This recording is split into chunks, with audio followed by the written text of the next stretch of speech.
Thanks for being a part of what we do on the Jeff Cameron Show every day. We appreciate it a lot. Thanks so much. Good to be with you.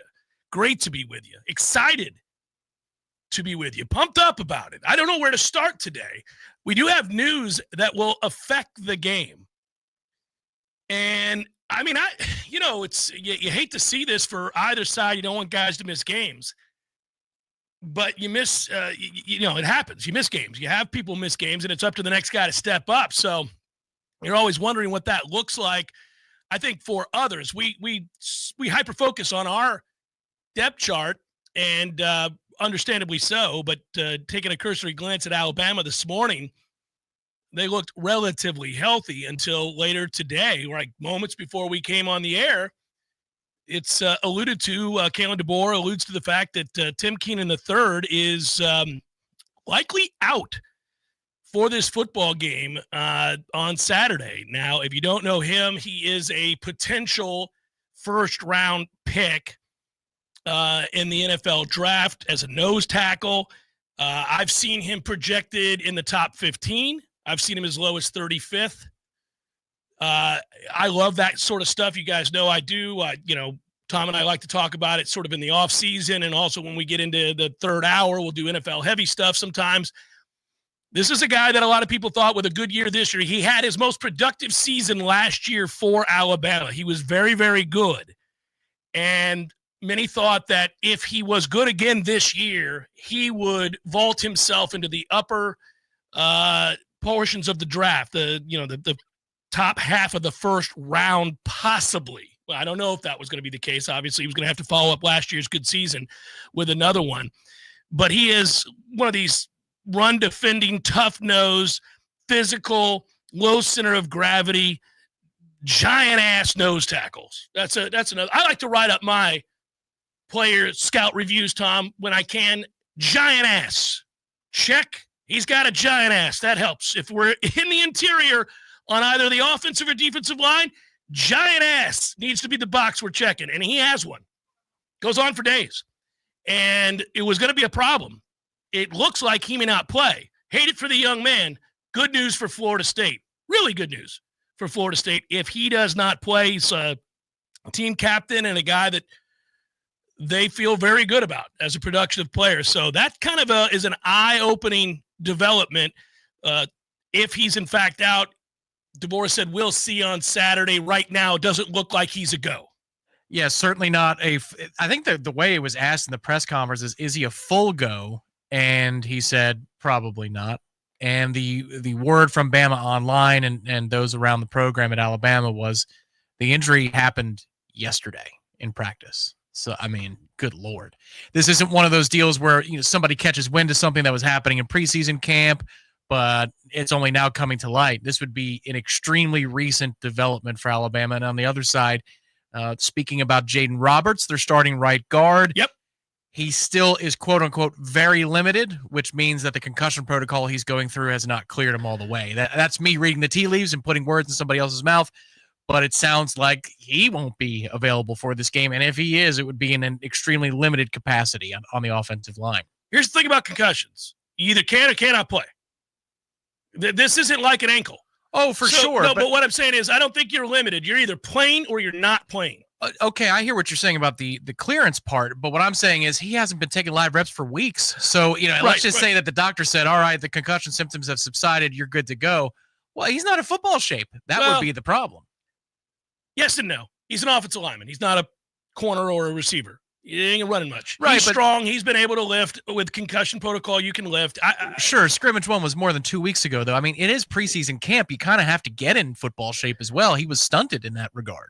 I'm just going to look at it as is or is not playing, though, for now. Because to me, if he's good to go, I think that the limitations that you're describing for most players, while true, may not be as applicable here. But either way, it's not for us to debate. We'll watch. They've got two guys they got to be concerned about. I mean, at the end of the day, it looks like Tim Keenan III won't play. That's a problem for them, given how experienced he is, how wide-bodied he is. He is relatively athletic for his size. He's fluid. If you look at the NFL, scouting preview stuff that they did over a year ago. Now, that at that time he was kind of slated. I think the reason he came back, Tom, is because he was more late second round, early third round at that time. Most people believe last year vaulted him into a place where another good season gets him into the first round. Because you might say, why would a fifth-year senior even still be there at Bama if he's so well thought of? Well, it's because he had his best year last year and he's still climbing. I mean, 40 tackles for an interior defensive lineman is a massive number. Yeah. And whatever, I think it was 6.5 tackles for loss, 2.5 sacks. Yes.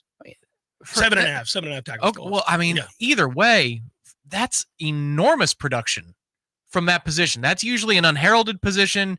Yeah, you might have a game or two where people notice you for splash plays, but typically you're not the one getting the glory. That's an awful lot of production, and yes, it's an anchor of the offense or defensive line that Pettibone and others won't have to worry about in all likelihood. We'll see, though. Massive guy, and anybody that is difficult to displace when you're going to run, Tom, as much inside zone as we're going to run. You got to think about it that way, too. It's not like he's missing out on a finesse team with spreading everybody wide. We're going to run the ball, and we're going to run the ball between the tackles. So, again, I'm sad for the young man, but the reality of the situation is what it is, and you're going to look at that and say that is a problem. Now, Bama is not lacking talent, and they're not lacking size and players. It would be more devastating for Florida State to lose a player of this ilk right now. Obviously, if Darrell Jackson were missing, for example, if somebody akin to this were missing for us, that'd be a big problem because we don't have a bevy of 4 and 5 stars behind him waiting to step in and play. That's part of our concern heading into this game, quite frankly, is the war of attrition and depth.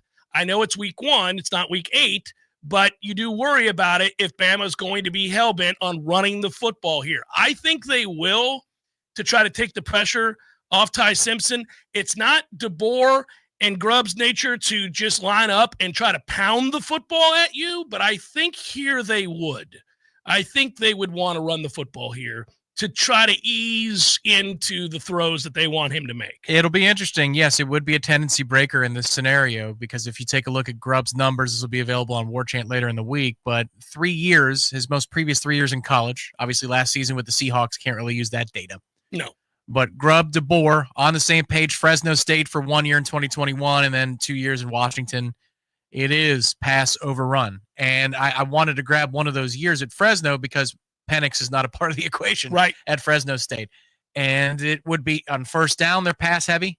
It is a significant lean to the pass on first down in neutral circumstances. And looking up a number right now while you're talking. I'm listening. And also in game circumstances when it's in the balance. So what does that mean? I put the score differential at 14 on either side. Okay. All right. So you're within two scores. Which is the spread? Sure. Just as an aside. But in this case, the gambling mind never stops. I think once you're up 3 scores, you might start calling the game a little bit differently and looking at game management. So either way, it is pass to run pretty heavy. I mean, 60-40 pass. They love to go 11 personnel. They love 3 wide. That would be obviously implied with 11 personnel. That's their bread and butter. Do they break the tendency because they don't trust the quarterback or because of the nature of the opponent that they're facing? That's why the games are played, because it's such a small sample size. It can be an FSU-specific game plan. But if you're just going tendencies, they're going to trust the kid to throw. Well, he's a redshirt junior, but they're going to trust Simpson to throw. Yeah, they do. They'll set him up with easy throws. I do believe early on he's got spectacular weapons to throw to that are difficult for anybody to handle. So you're going to trust your personnel around you. That's exactly what Nick Saban said to Ty Simpson yesterday. I'll get into that quote. Ty Simpson's quote interests me. You and I love to read body language. You and I have been together after a few sips of beer overlooking a parking lot, and I'll try to tell you somebody's life story. But I do this with players, too, because the way he answered the question about have you spoken to Nick Saban and what he said is curious. I'm going to do that in the next segment. But the kinds of questions one asks matters. If you recall back in the day when I interviewed Jimbo Fisher every week throughout the year, I once asked him about a quarterback battle way back when he was the OC before he was head coach in waiting. And he told me that The first thing he tried to pick up on with quarterbacks were when they're studying on their own and they reach out to you, or the next day when they see you, what is it that they ask of you? What is it that they're asking about the offense, about a read, whatever it might be? And the kinds of questions that are asked reveal to him how far along they are in their ability to consume, digest, understand, and produce. So also is that way when we're trying to figure out somebody's mindset, the way they view the world, the way they view a situation, the way they view themselves. Things you ask of somebody about yourself or about a situation can be revelatory. I find it interesting. I'll get to it in a moment. Now, big picture stuff here really quick. We led with the news of a potential starter on the interior of the defensive line for Alabama being out for this football game. We got to actually simplify this. I got ahead of myself because I'm excited. We're this far along. It's hump day. It's Balls McWednesday. The game is Saturday. We got games in college football on a Redemption Thursday tomorrow. It's happening. It's all happening. It hit me strong last night. I'm excited about it. But that said, weather seems to be a problem right now. This is looking more and more like we are going to have issues on Saturday. And that is not meant to be a downer. That's the reality. I don't dictate the weather.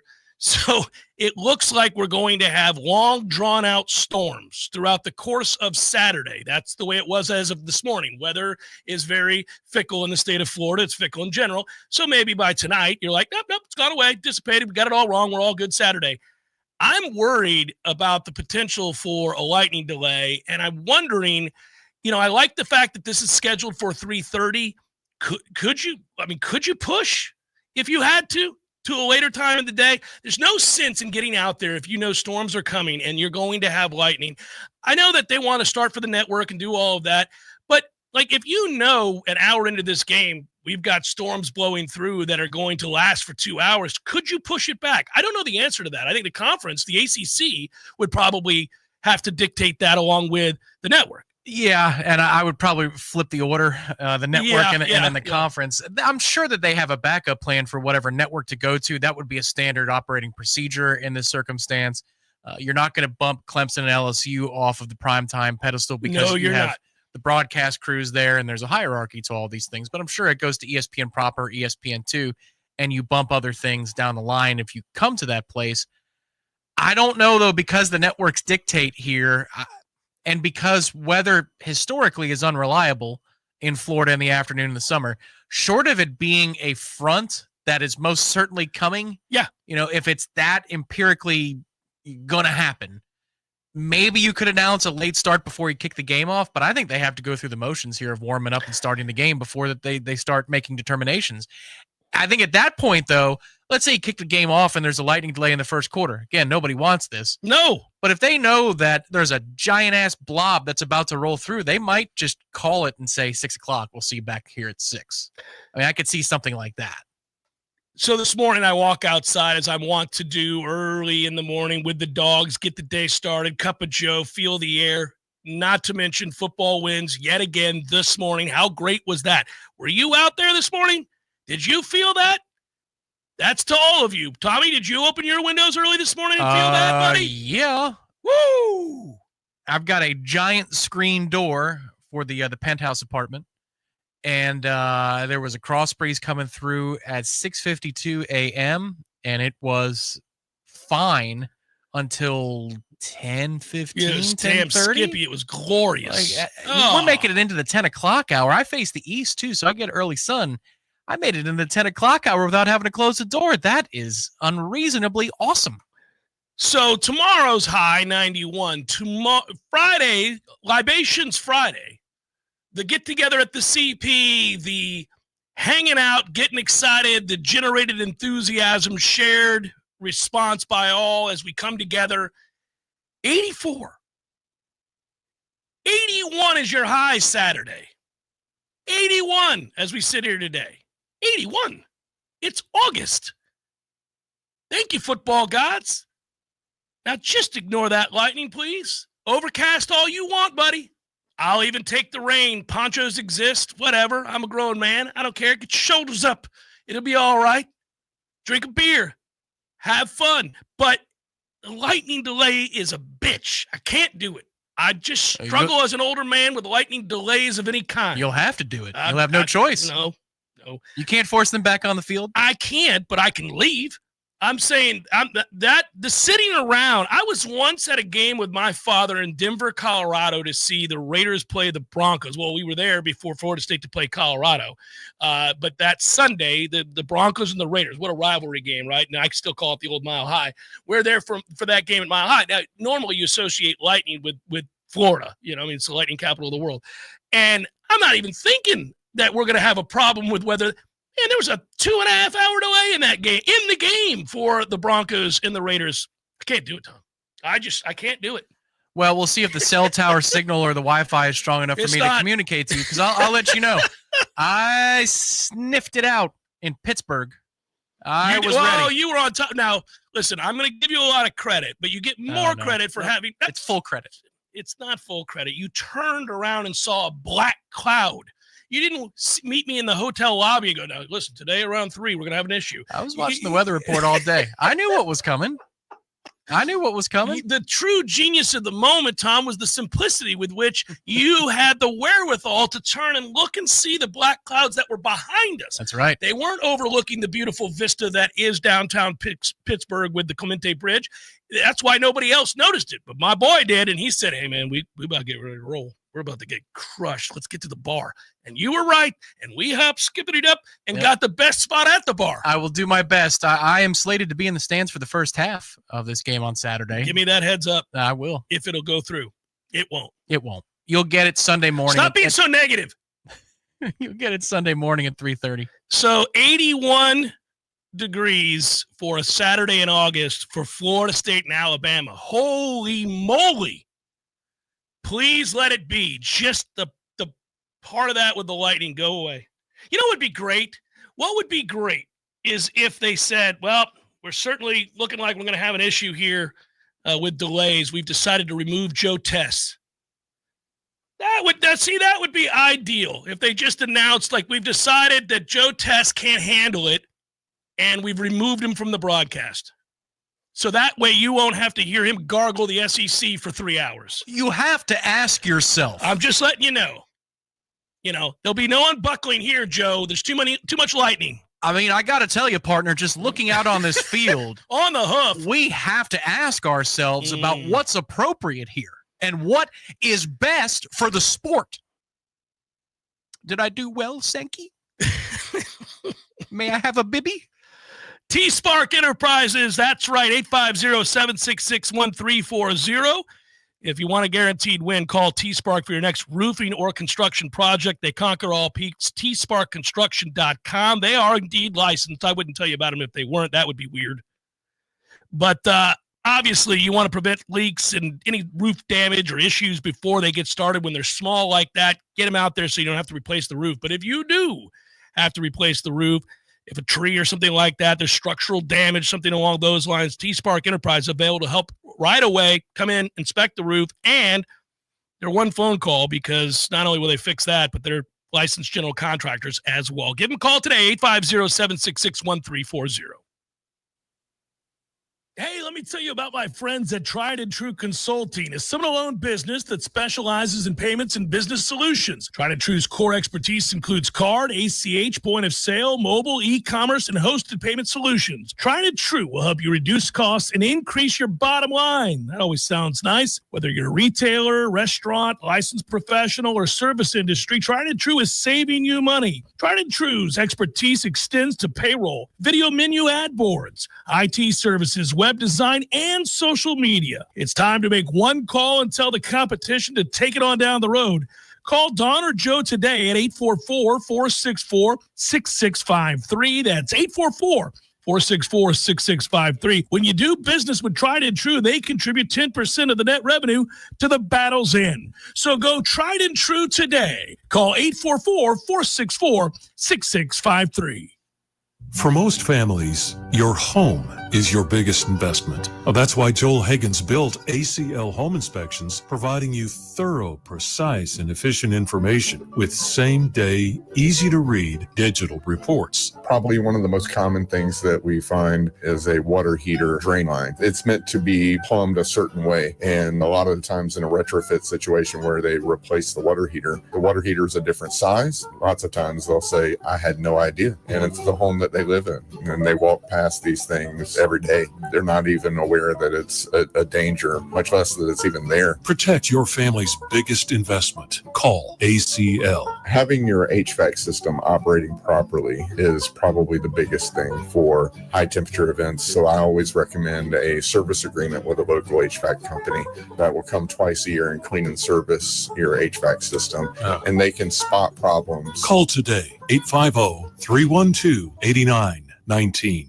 Hey everybody, this is Shannon Young with Cross Country Mortgage. Been in the industry now for 22 years. I just made the move over to the nation's largest retail lender, Cross Country Mortgage, here to serve you in 7 states, including Florida, Georgia, Alabama, the Carolinas, Tennessee, and the state of Texas. Here to offer better service, better rates, and if you were thinking about buying, or if you've been on the fence and been waiting to call me, now is the time. You can still find me at loansforknowles.com. That is, again, loansforknowles.com. I've helped thousands of fellow Knowles get into their dream home, and I can't wait to help you get into yours. Give me a call today. I'm at 954-369-6171, or go to loansforknowles.com. Again, that's 954-369-6171, and that's loansforknowles.com.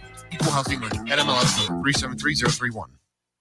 From the team behind Mac and More Systems comes IOWise, Tallahassee's trusted source for IT services. Protect your business with 24/7 cybersecurity, managed IT support, cloud storage solutions, network design, voice over IP phone systems, expert tech counseling, and more. Whether your business is growing fast or just getting started, IOWise keeps your systems running smoothly and securely.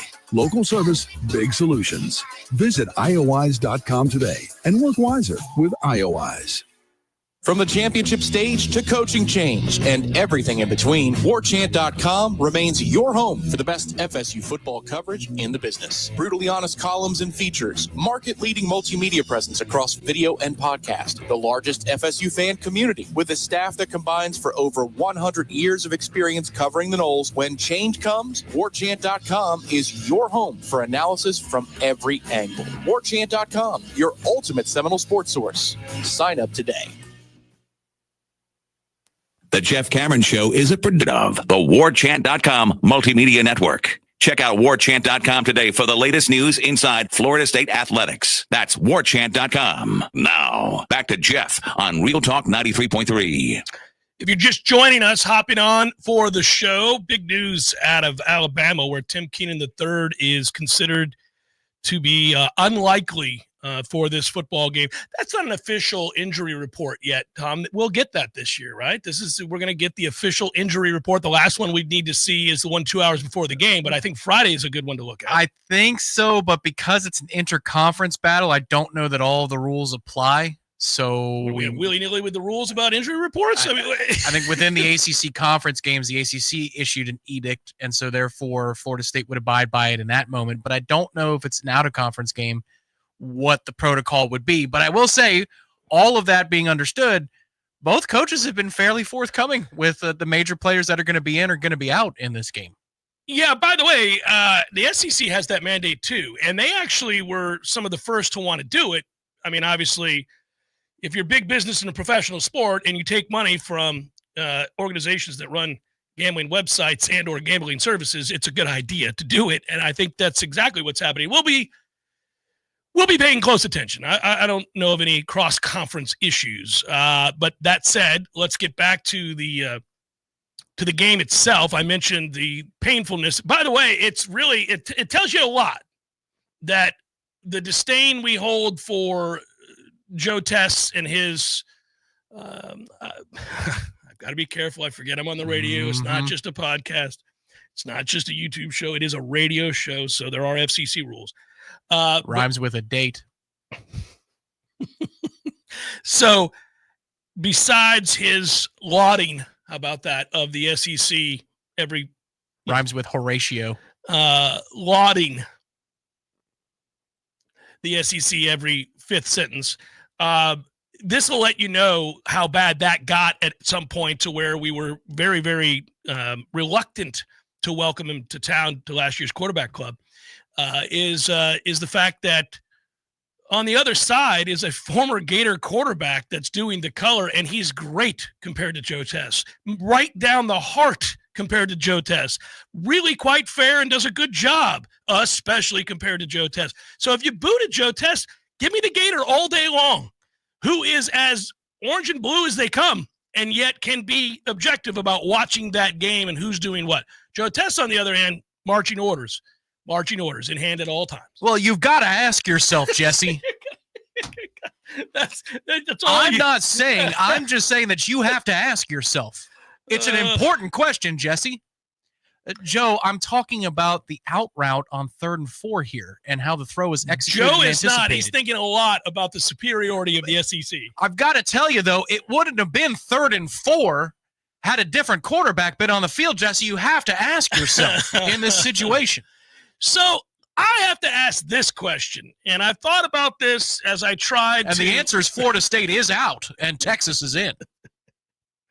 I have tried hard to come up with a way to really, I guess, dissect or create the path. And you don't have to bend over backwards. There have been games over the years, whether it's ours or somebody else's, where you're hoping for a great game and you're looking for an upset, or you're rooting for a side to pull the upset and the spread is sizable. And you say, well, what's the story? How does it happen? What's the path to that upset? Generally speaking, the team that is the big underdog, ideally you'd have them playing at home, hosting this game and, feeding off the energy of the crowd. So check that box right off the bat. We got that. I think it'll be a rabid crowd for this game. Everybody's hungry for the season to start, to see the stadium, but more importantly, to wash away the sins of yesteryear, last season, the pain, right? We just want to move on from it. New data points, please, something other than that. I don't want to talk about that anymore either. I'm tired of talking about that as well. Very well documented. We are ready to move forward. Happy New Year, everybody. We are ready to move forward. In some ways, it is the new year. So a new year sort of celebration when you walk into that stadium. So that would be one of the things. And then you would look at something along the lines of the two teams physically. And that is where I ask that question. It's not rhetorical, but I did some checking this morning, and it can the number can change ever so slightly based on which site you're looking at to rate the players that have committed in the last couple of years to Alabama and Florida State. So you understand what I'm saying. If it's on 3, fine, rivals, whatever, wherever it is, you get your recruiting stuff, right? But there is no getting around this. You go back a year ago, and it's impressive. Ohio State and others did something that really we've never seen. I mean, a bunch of teams had double-digit players drafted, and like I think the top 3 teams did. It's rarely seen that. The Tide counted 17 5-stars and 50 4-stars on last year's roster. 50.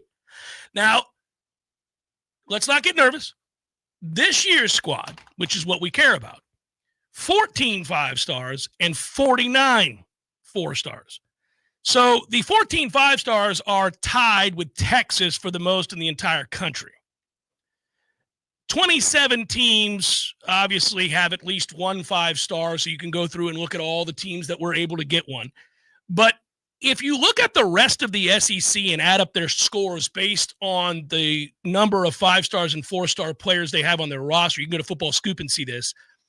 Alabama is number 1 in the SEC. They're ahead of Georgia ever so slightly, barely. It's like 1 4-star separates the two. They're ahead of Georgia. They're ahead of Texas, LSU. That top 5 reads Alabama, Georgia, Texas, LSU, Texas A&M. Those are your 5 most talented based on recruiting rankings in the SEC. I think one important thing to note as well is not all 4 stars are created equal. Correct. Some are the 337th player in the country, and some are the 75th rated player in the country. And that's where, even if you're just trying to race to this thing that makes you feel better and makes you sleep better at night, that says like, well, Florida State's blue chip ratio has gotten to this level. Like, man, how about top 200 players? Because there's a club within a club of 4 stars. And that's where Alabama would shine brighter. But that's also where you noted last year's numbers when you're saying 15 4-stars, or sorry, 15-5 and whatever it was. 17 5-stars, 54 stars last year. 3 losses on the road in the SEC. What the hell are you doing, sir? Yeah, that was crazy. There's some other numbers there that are interesting. Again, they struggled in the passing game a year ago, and that was something. As for the ACC, because I figured while I was checking, let's just take a look at it. Clemson's number 1 in the ACC if you look at their numbers. Miami is 2nd. Well, that you would have guessed that. We're 3rd.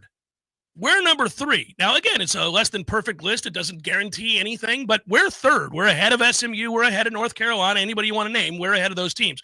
So in terms of pure talent, based on recruiting rankings, number of 4- and 5-star kids on your roster, Florida State is 3rd in the ACC. Now, that ought not be. We ought to be able to compete with Miami and others for the top spot, certainly. But as it is right now, at least we're not buried down there at 8.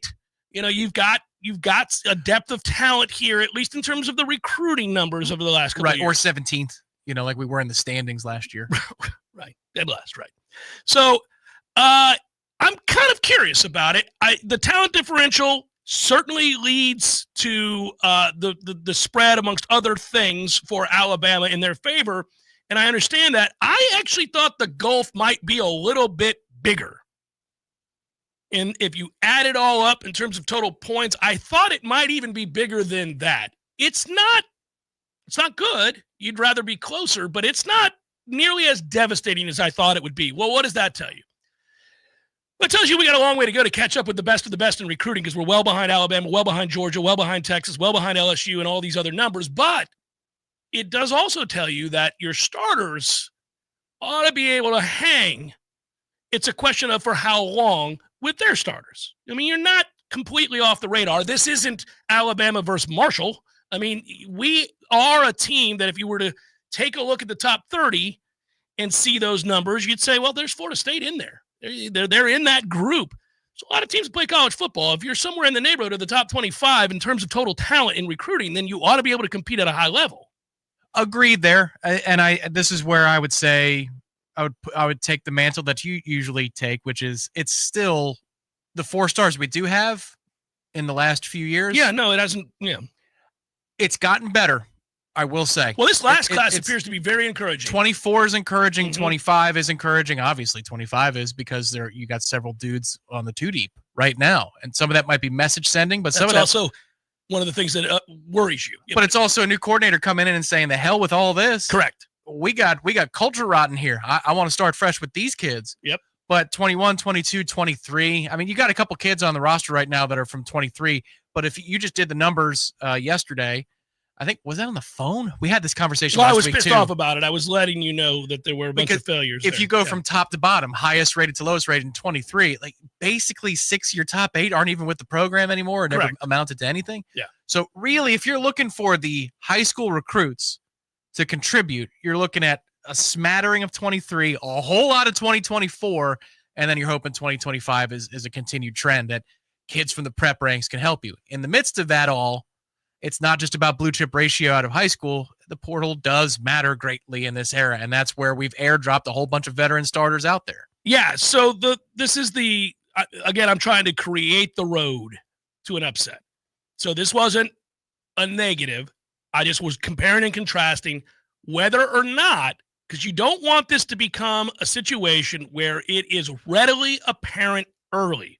And this is my fear. Everybody has a fear going into the game. You have your best case scenario and your worst case scenario. And we've thought them all through. I have a best case scenario where through a quarter and a half, I can start to see the makings of a very exciting afternoon for Florida State.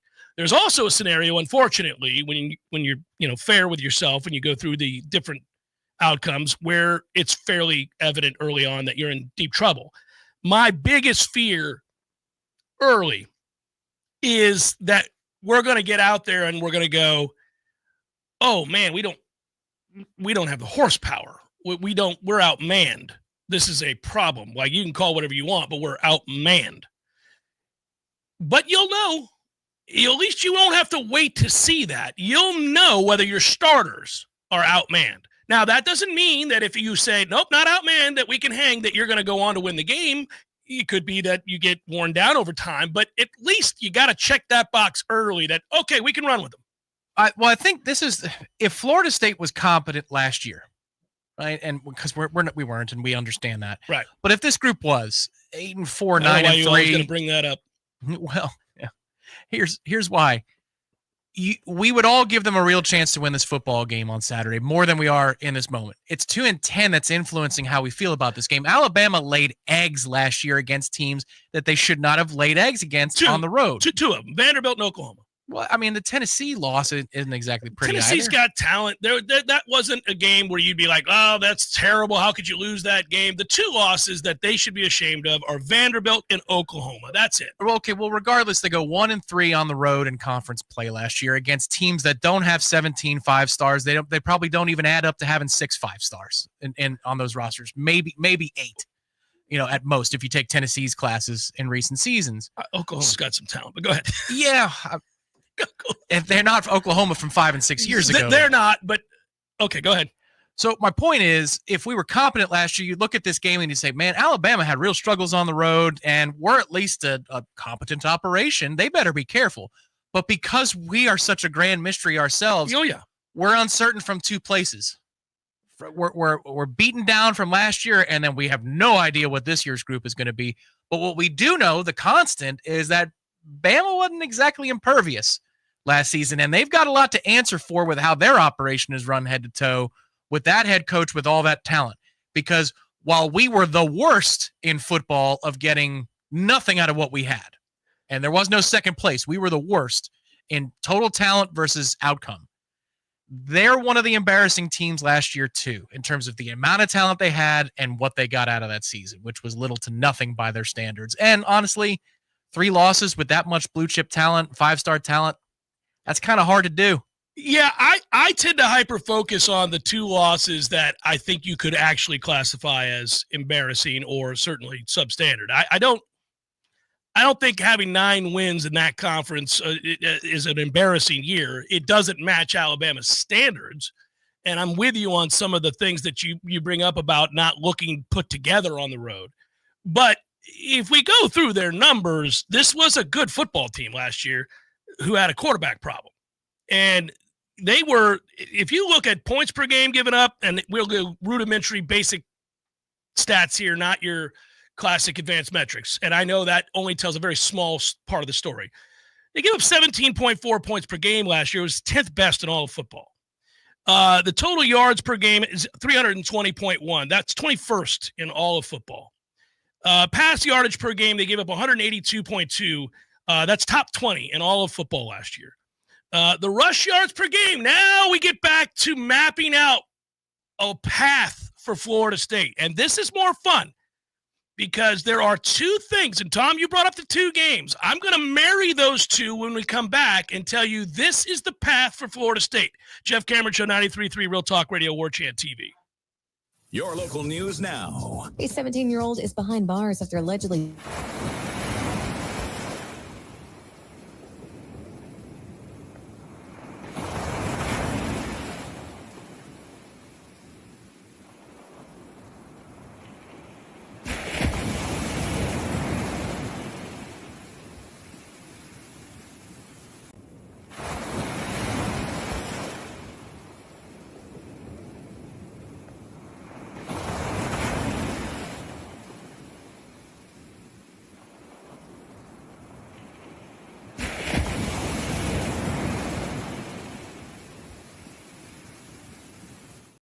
With our legal department, they initially expressed a desire to appeal, but ultimately decided against it. This is Rachel Lene with the Real Talk 93.3 Local News Update, brought to you by Macklemore Systems, Tallahassee's go-to Mac store. Check them out online at macklemoresystems.com.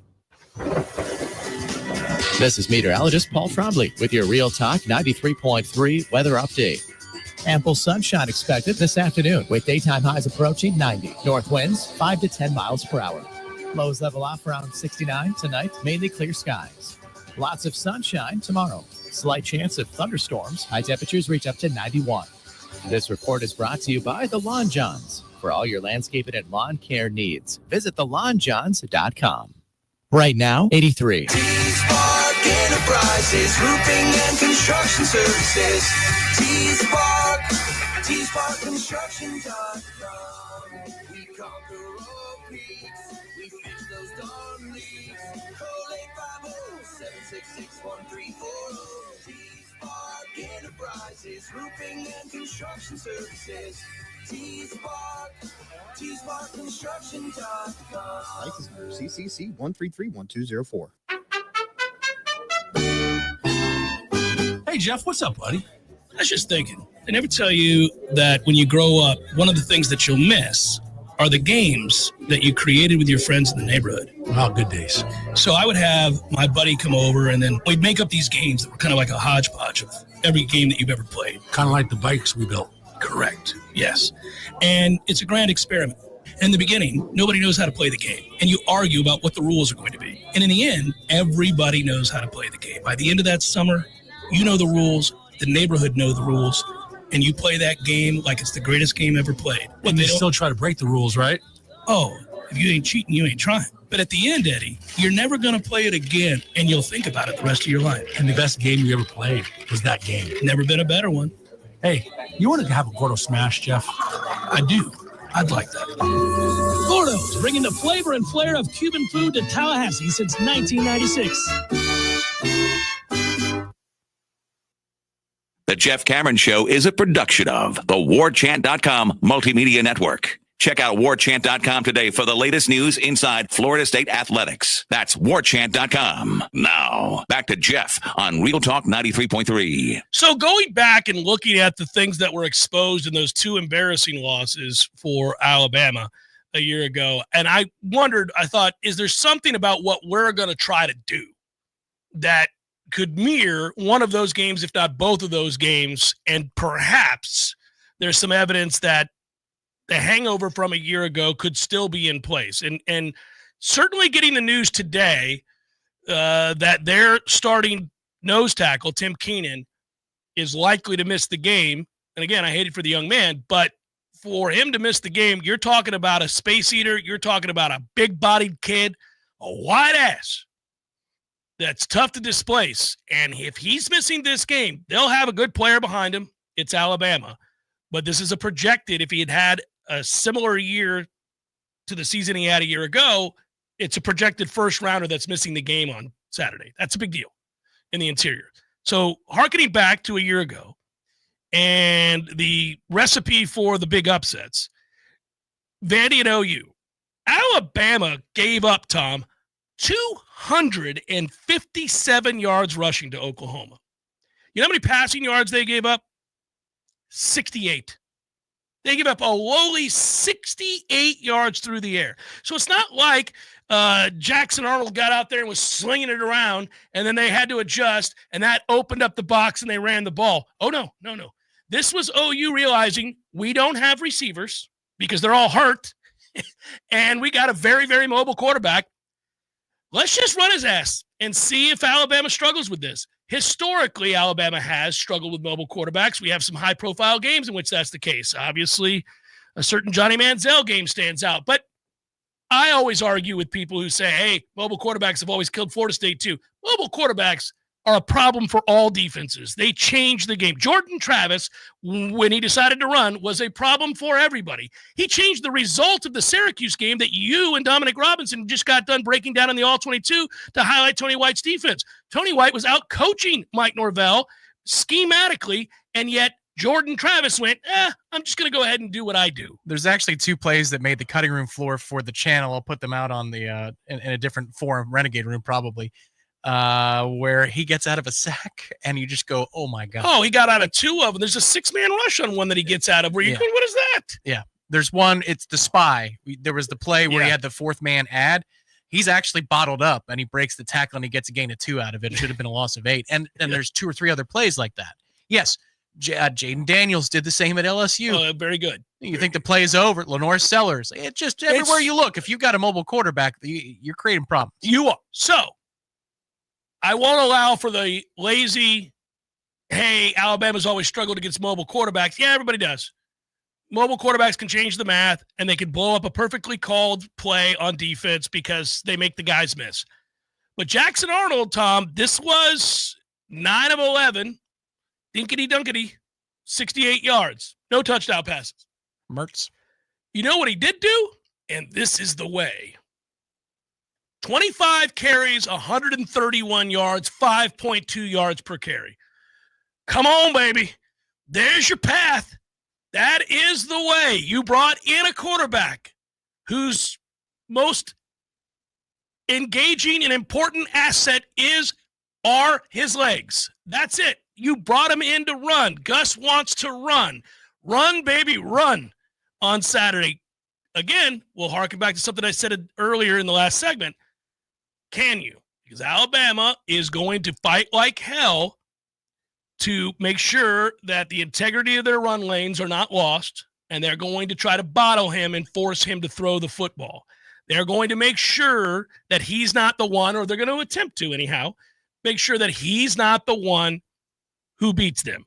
Because Jackson Arnold did 25 carries, 131 yards, 5.2 yards per attempt. The Vandy game. This one's tougher, and it's interesting because Diego Pavia, isn't that his name? Yep. That kid actually slung it around the lot early on. And when you go back and watch that game, I think Bama was having real culture issues before they kicked it off that day. They had problems. You had a player act out on the field who had been a starter for a long time, was pulled off the field. You had players after plays swing on each other. You had pushing on the sidelines. Something was wrong at Bama for this Vandy game. It's not to excuse it, but clearly it was evident when you go back and watch the tape of that game from a year ago. But Diego Pavia comes out slinging it, and that opened up the running game later. Now, they barely held on, but they did, 40-35. But he was 16 of 20 for 252 yards passing, 2 touchdowns, no picks. I don't think that's the path for Florida State, and that would be stunning. But here's what he also did. It's less about the total yards rushing from the quarterback position in that game and more about the fact that they tried to do it. He only ran for 56 yards, Tom. But you know how many attempts he had? Oh, it was a ton, 20-ish. 20. That's correct. Yeah, Good job. So that opened up things for Cedric Alexander, who's really, really good. He had 60-plus yards rushing and a couple of touchdowns.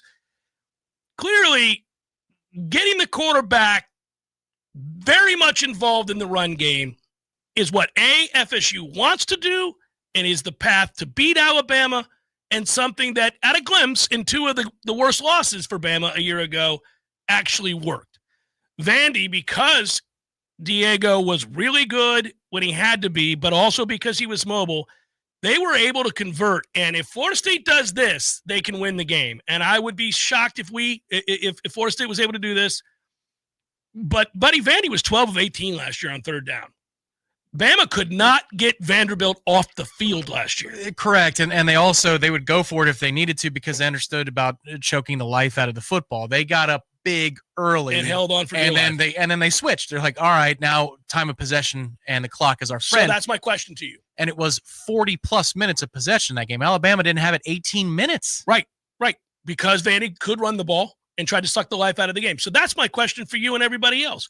What if Florida State does, through by hook or by crook, Gus comes out, kitchen sink, got everything. He's had an entire offseason. We're running the hell out of Castellanos, which is what we want to do anyhow. Trick plays, boop, boop, boop, boop. All of a sudden it's happening. And you get a lead on Alabama. Big if.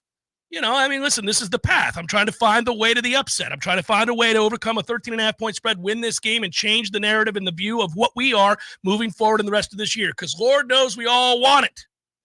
Desperate for it. Will Gus do what Vanderbilt did? Because I don't think he will, and I'm going to be torn on whether he should. If Florida State gets up big early, if Florida State gets up 2 touchdowns, does he dial back tempo? That's a Mike call. Yeah, that's an interesting call. Yeah. Not if it's like, let's just say. Not if it's early. Yeah, if it's 14-0, 10 minutes to go, second quarter, you keep going. Going. We're trying to score 30. Well, no, you keep going. You've got him on the ropes at that point. You go. But yeah, if it's into the second half, I wonder when the moment is. When are you at the crossroads? Well, and I think there's another scenario. Here's a fun one to think about. You're up 17-3. They kick another field goal with about 3.5 minutes to go in the half, and it's 17-6. You going for broke, or are you trying to get to the half, manage it? 17-6, how much time? 3.5 to go first half. Oh, let's go, baby. Let's go. Let's get some points on the board. All right. Let's go. Let's go. They're starting to click offensively the other side. And we're thin on defense, and we're going to get tired in the second half. Let's go. Probably depends on who gets the ball, too, to start the second half. Sure. How Need the you points, manage though. the situation. Need the points. Let's go. I'm going for it. Yeah, I'm not worried about it. Yeah. Okay, that's a more aggressive answer than I thought I was going to get out of you, because let's go. You could run your 4-minute, achieve a couple first downs, and just run that thing down and go to the locker room 17-6. No, I want that kid thinking long and hard about how desperate they're going to be when it's 20-6 or 24-6. Good, I like that. Yeah, no. First, you play to win the game. You play to win the game. Yeah, I'm all in on that at that point.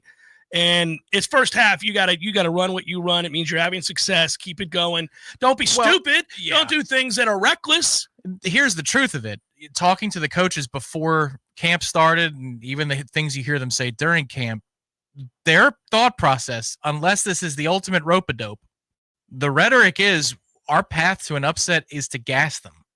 It is not to choke the life out of the football. It's not with 40 great plays. It's we run 95 plays and they're out of gas. That's, hey, for better or worse, that is the message that they were sending consistently in camp. I don't know that you can do that in the modern era. Sure, Yeah, but I don't you think know you what I can. mean? Yeah, Okay, we're yeah, running yeah. clock, so it's 85. Yeah. You know, but that their thought is we're not going to try to milk this thing and be perfect. It's that we're going to keep going. They're going to be tired, and that's when we break them.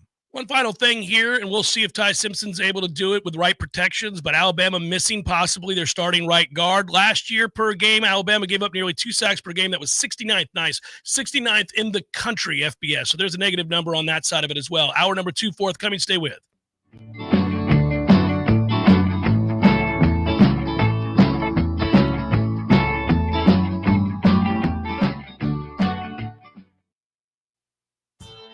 Some men follow the crowd. Others take the long way, the wayward way. At thewaywardgent.com, we've curated the gear, gadgets, and grit every respectable man needs, from the fairway to the fire pit. We've identified the top-rated Amazon finds, so you don't have to. No fluff, just the good stuff. Visit thewaywardgent.com for the man who's not afraid to live a little off course. Thewaywardgent.com. It's not just a drink, it's a vibe. Cool off all summer long with bold and beautiful cocktails from Café de Martín. Try the stunning berry champagne with flowers on top, a refreshing pineapple coconut margarita, and the all-new tamarindo sour, or our spicy cantarito. Available Tuesday through Friday for just $12.50. Take a trip to Peru this summer at Café de Martín in the Esposito Shopping Center. Online at cafedemartin.com. Florida man, why are you hobbling around like you got body slammed by a palm tree? Well, I was boarding the house up for the hurricane, and Hank, my alligator, thought he would help. Your alligator was helping? Well, he was holding the ladder with his tail, but a gust of wind hit me like a jet ski at full throttle. Next thing you know, I'm airborne, plywood in hand, landing in the palmettos. Florida man, have you been keeping up with your chiropractic adjustments? I fell off track just like I fell off the ladder, and now my spine's more crooked than a pirate's treasure map. Look, just like you prep your house for a hurricane, you gotta prep your body for the health storms life throws at you. Don't wait till your spine's blowing in the wind. Take action now. You're right. I'm headed to Finn Chiropractic faster than Hank goes after a marshmallow. Go to finnchiro.com, FENNCHIRO.com. That's finnchiro.com. Book your appointment now and take advantage of that online special. I'm headed to Finn Chiropractic Boogity Boogity. Hank, get out of the cooler. That's for the hurricane party.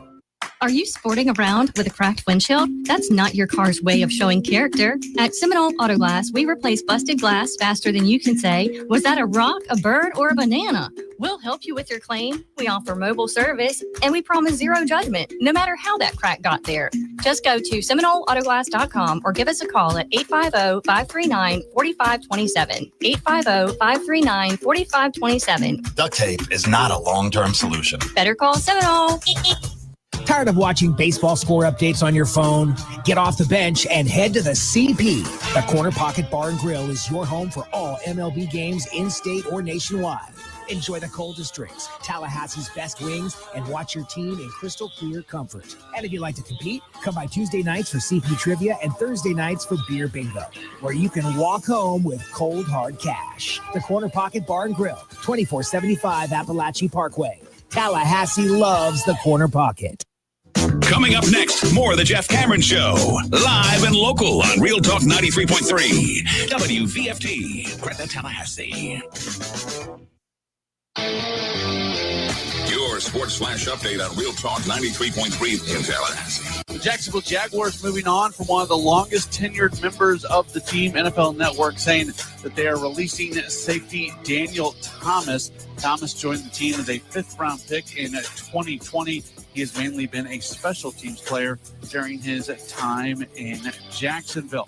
Moving to Tampa Bay Buccaneers football, they get their roster down to 53 men. And of note, left tackle Tristan Wirfs and wide receiver Chris Godwin are each on the roster. That means they are being activated off the physically unable to perform list. And the Miami Dolphins, they are coming to terms with veteran cornerback Rasul Douglas. Reportedly, it's a one-year deal worth $3 million. This Sports Flash is presented by Progressive. Bundle auto and home, renters, or condo insurance and save with Progressive. I'm Matt Pauley on Real Talk 93.3. Here's Comedians and Sketchers Getting Comfortable, presented by Hands-Free Skechers Slip-Ins. Hey, I'm Bobby Slayton, and I'm here with my pal, comedian, and Skechers ambassador, Mr. Howie Mandel. Why did it take so long to invent something as amazing as slip-ins? I know it seems simple, but it took Skechers to invent a better pair of shoes. Yep, with Skechers slip-ins, you just step it and go. You don't have to touch your shoes. And by the way, slip-ins are for the whole family, men, women, and kids. In all your favorite Skechers styles, find Skechers slip-ins at a Skechers store, Skechers.com, or wherever stylish footwear is sold. With Progressive's Home Quote Explorer, you can easily find the right home insurance for you, even if it's not with Progressive. But if you don't choose us, then sure, okay, it's not going to work out. We're not going to cry about it or stay awake wondering what our future together would have looked like. We can't get emotionally invested, even if it sounds like we are. Progressive's Home Quote Explorer allows you to easily compare home insurance rates and coverages in one place, even if it's not with us. Progressive Casualty Insurance Company affiliates and third-party insurers. Comparison rates not available in all states or situations. Prices vary based on how you buy. I love you. I shouldn't have said that.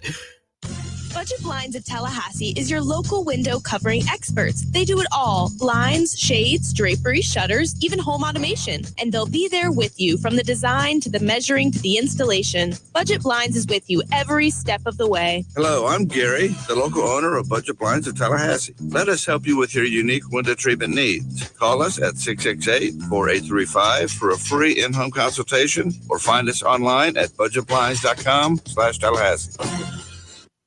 Feeling sluggish? Wake up your body the right way with Vigor. The all-new Vigor Cold Plunge Tub from Hot Spring Spas is now available exclusively at Pinch a Penny Pools and Spas in Tallahassee. Boost circulation, reduce inflammation, sharpen your focus, and more. Elite athletes do it daily, and now you can too. Experience the power of cold therapy in your own home. Come see the Vigor Cold Plunge, available only at Pinch a Penny on Capitol Circle Northeast and Greer Road.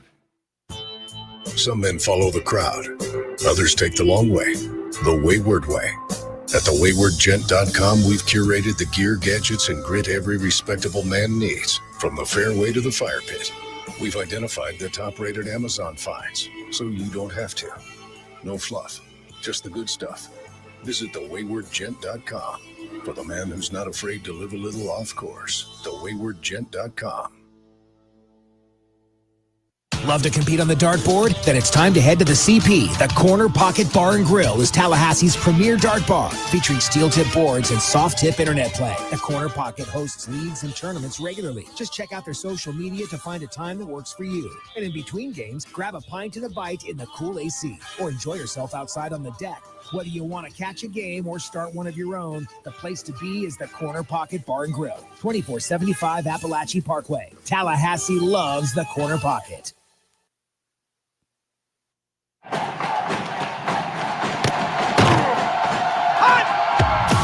Broadcasting live from Florida's capital city, this is the Jeff Cameron Show, brought to you by Orange Theory Fitness on Real Talk 93.3. Now, stop what you're doing and listen closely. It's time for the Jeff Cameron Show in 5, 4, 3, 2, 1.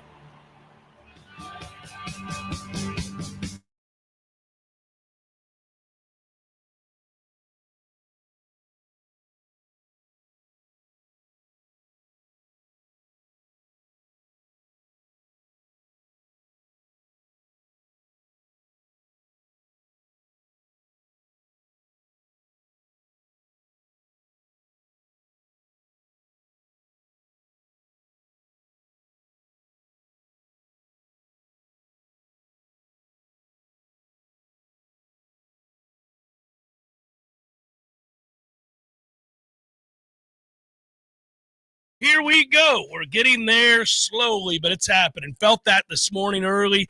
Little cool breeze on my neck. Thoughts of football on Saturday. Another reminder, Hotel Indigo, Tom and myself. 12:30 to 1:30 is when we'll do the pregame show. And then we'll hang out and talk to you guys. Get excited about football together. Get caught up. It's been a minute. I'm going to be excited to see everybody. So make your way on out there to the 7th floor of Hotel Indigo. Food, drinks, and all that is there.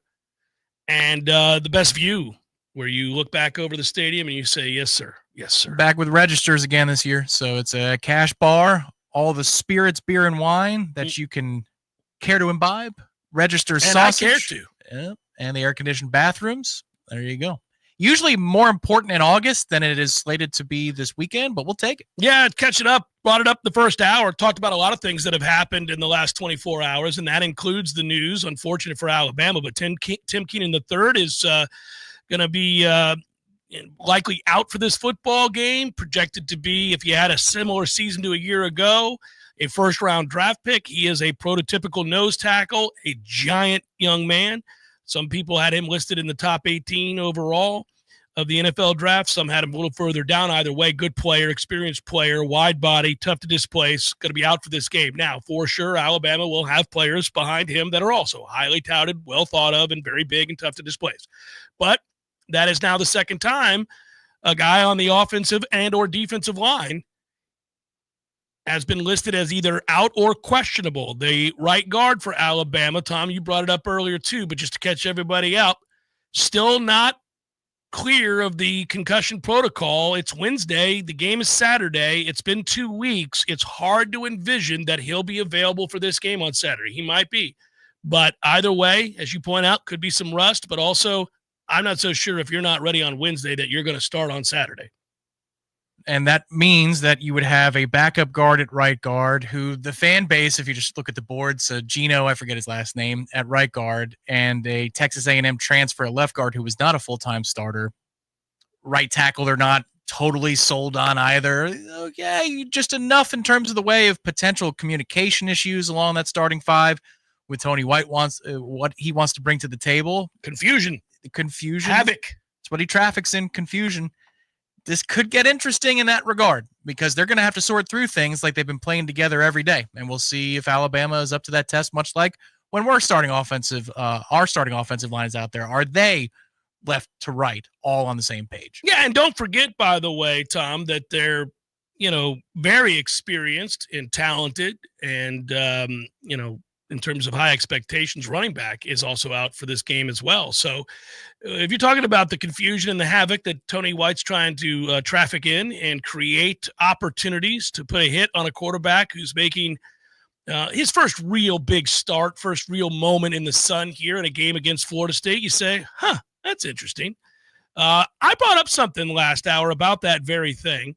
Talked a lot about the rosters and the talent gap and some of that stuff, but we were wondering a little bit about, the path to an upset. Ty Simpson seemingly won this job, obviously, because he was the most experienced quarterback on the Crimson Tide's roster. He's played in 6 games combined in each of the last 2 seasons. He's attempted a grand total of 45 passes, completed 25 of them for 346 yards in his time at Alabama. He's yet to throw a touchdown pass at the collegiate level. He's crossed the goal line 3 times himself as a rusher. That's something for people who just tune in. Now it's game week, starting to wonder, like, what are we looking at? He's a good athlete. He's a really good athlete. 22 carries, 130 yards, 3 touchdowns. He can move. He's not a stiff. So there is that aspect to his game as well. I brought up, and I've been searching for it. Now, the attention today went to a couple of Bama players, and I think it was the transfer from Texas A&M that talked about disrespect will be dealt with accordingly and all that nonsense or whatever. None of that stuff ever worries me. The Alabama players on defense saying that, yeah, we want Tommy Castellanos to not want to run the ball anymore. He's going to run. We know he's going to run. We want to make it so that he doesn't want to run anymore. We'll see what happens. I don't think any of that means an awful lot heading into this game. But I've tried to get inside the head of Ty Simpson. We all are, because he's another key to Florida State pulling an upset.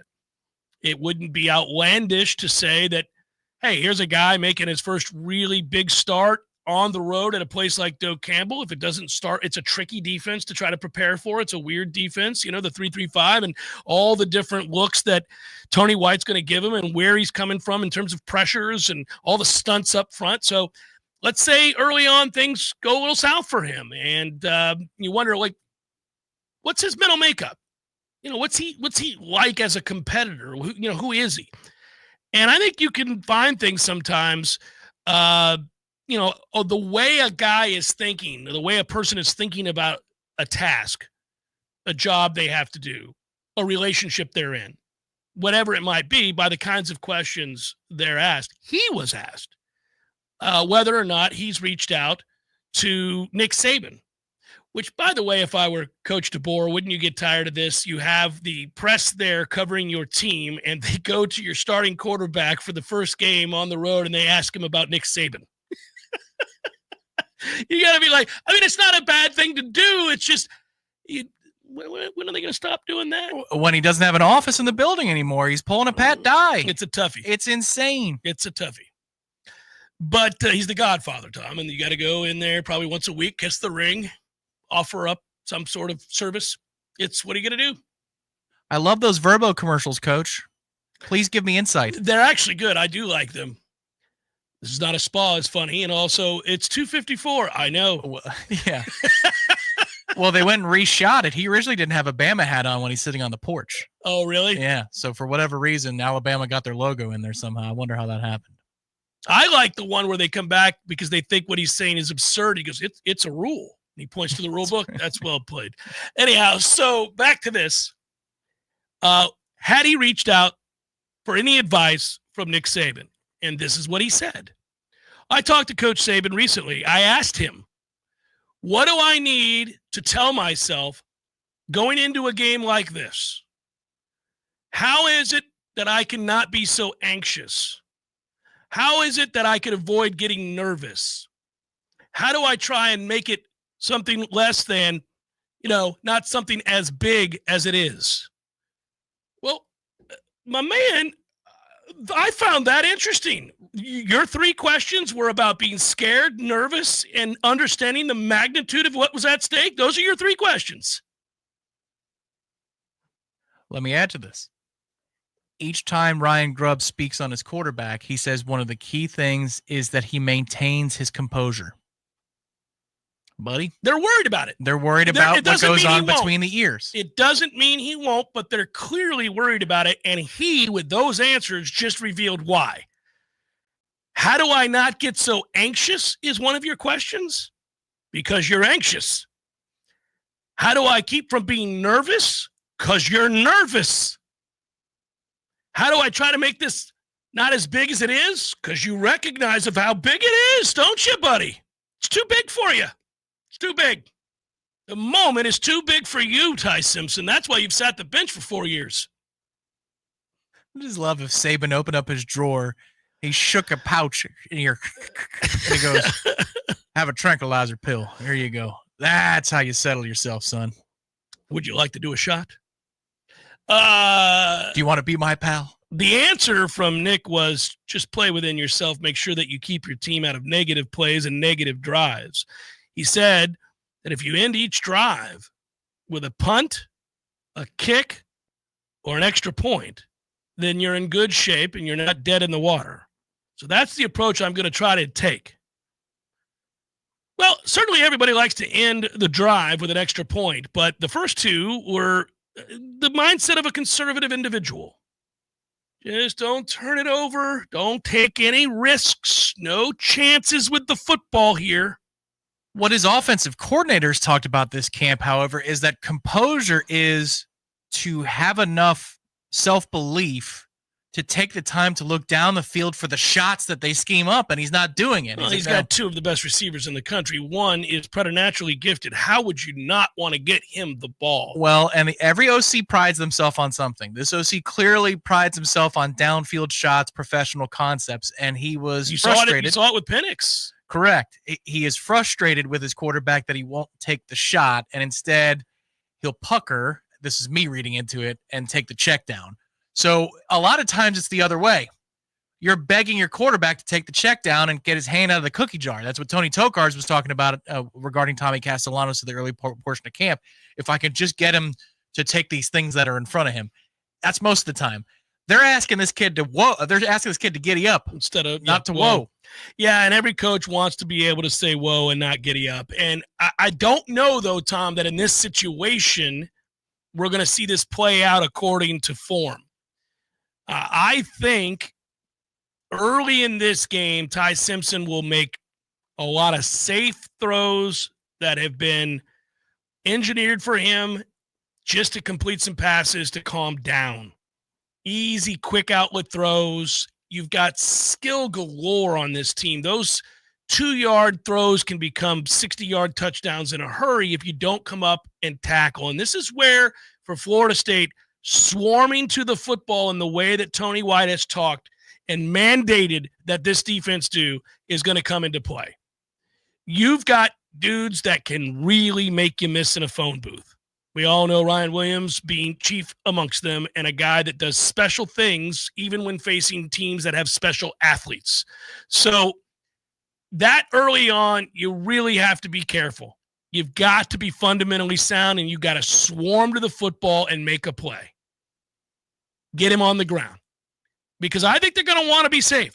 Look, this is the thing about Alabama. Unlike a lot of the upper crust teams that if you are checking the roster and you're looking at the boxes of how many 4 and 5 stars and how many people did they lose from a year ago, how many people do they have back from last year, a lot of the top teams lost a ton of people. And so it's sort of we think they're really good because they have a lot of guys that were certainly highly touted, and they're a machine. Ohio State's been a machine, churning out NFL talent year over year.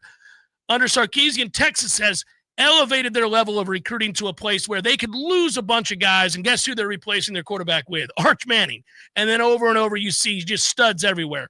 So that's fair, except early in seasons, if you're replacing a bunch of starters, things can look disjointed and rusty. That's true for us, obviously, too. We're replacing a bunch of people, not because of the draft, but we are. But not Alabama. And I do worry about that experience factor a little bit because they return 8 players on defense and 6 on offense. 14 starters they welcome back into the fold. They had 38 guys who, for lack of a better term in the modern era, lettered last year, got in games, played for Alabama, played important roles for Alabama in some capacity. So 38 such guys, 6 on offense, 8 on defense. Now, one of those defensive players is apparently out for this game, so lower it to 7. It's not apparently at this point. We've got a report from Brett McMurphy, who's now on 3. Weird to say, but we'll get used to it. Surgery for Tim Keenan. So it's a toughie. I hate it for him. Tightrope surgery, which apparently has a 3 to 6 month recovery time, which for a kid who came back for another year, I hate it for him. Fortified draft stock, that is awful, awful news. It is. And he was a redshirt senior. And that clearly was a question asked to DeBoer when he wasn't prepared to announce anything yet. We've seen that a million times here. It's tale as old as time with reporters and coaches. He wasn't prepared to make the announcement on the surgery to the public, but that came an hour and a half after he was asked, and he said that it probably looks like he's going to be out for the game.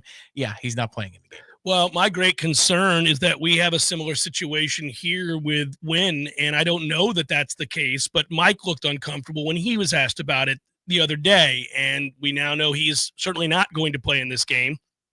And I think a big factor as the year goes on is he a guy that comes back and plays for Florida State by the time you face, say, Miami?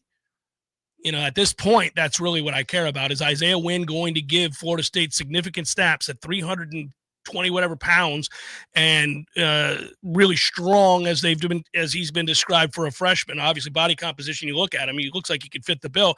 They're going to need him as the year wears on. You're not going to they're already thin there. So let's hold our breath. There's nothing like that going on with Isaiah Wynn. But what did I say? Why did I say Isaiah Wynn? Who's Isaiah Wynn? I think it's a former player. Go look up Isaiah Wynn. He was probably prolific in the 50s.